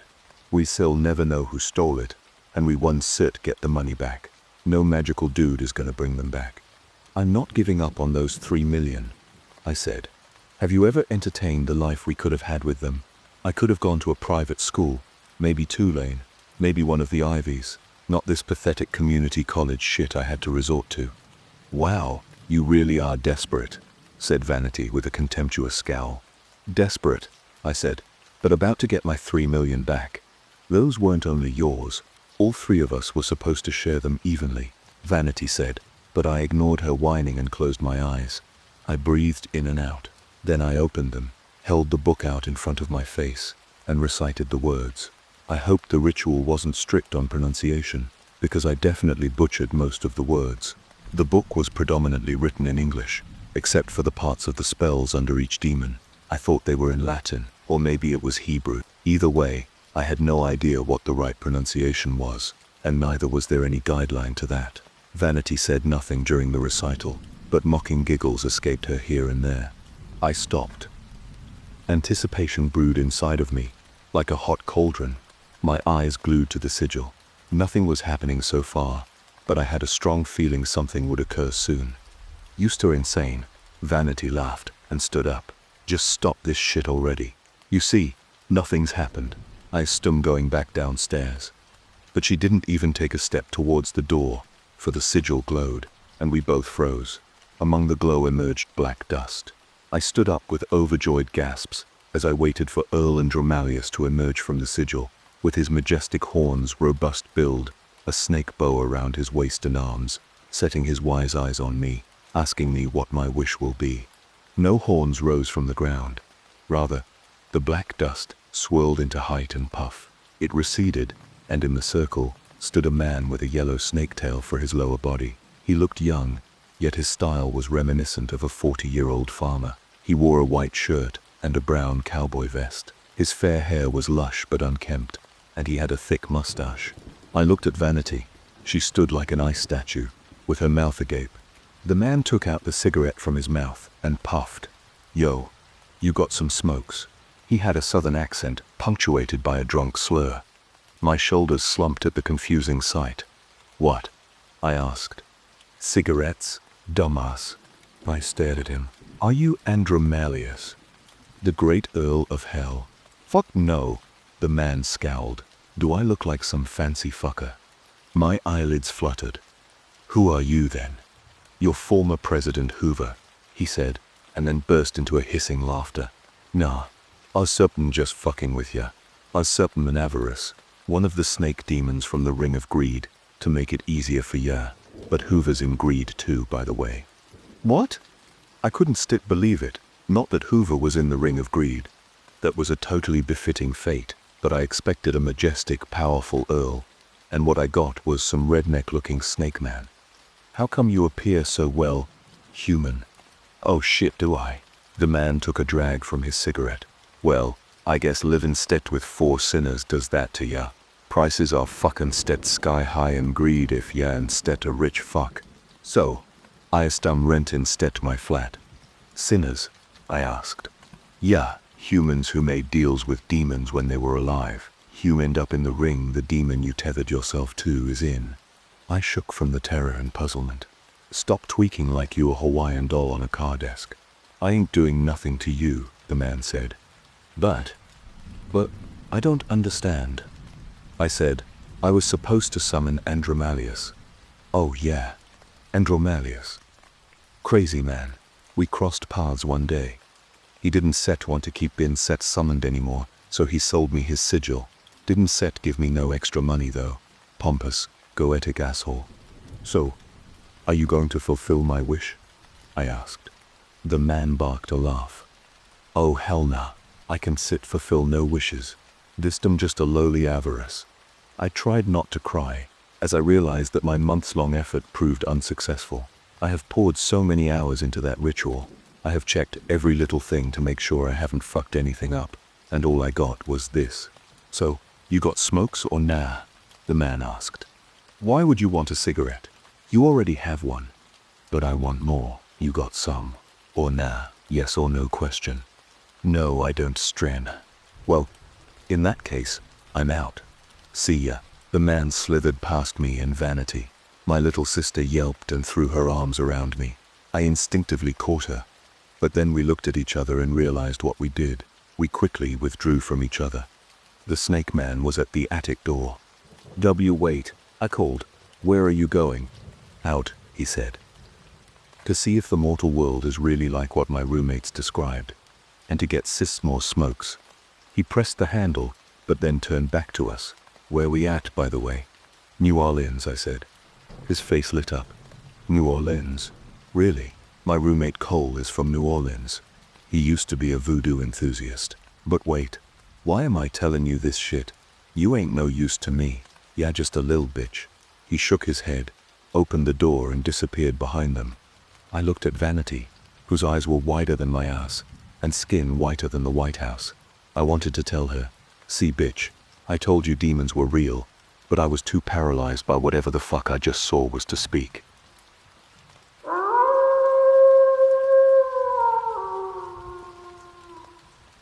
That's it for tonight's stories, but the nightmares never end. If you enjoyed these chilling tales, don't forget to like, subscribe, and hit the bell so you never miss a new upload. Got a scary experience of your own? Share it in the comments. I just might feature it in a future video.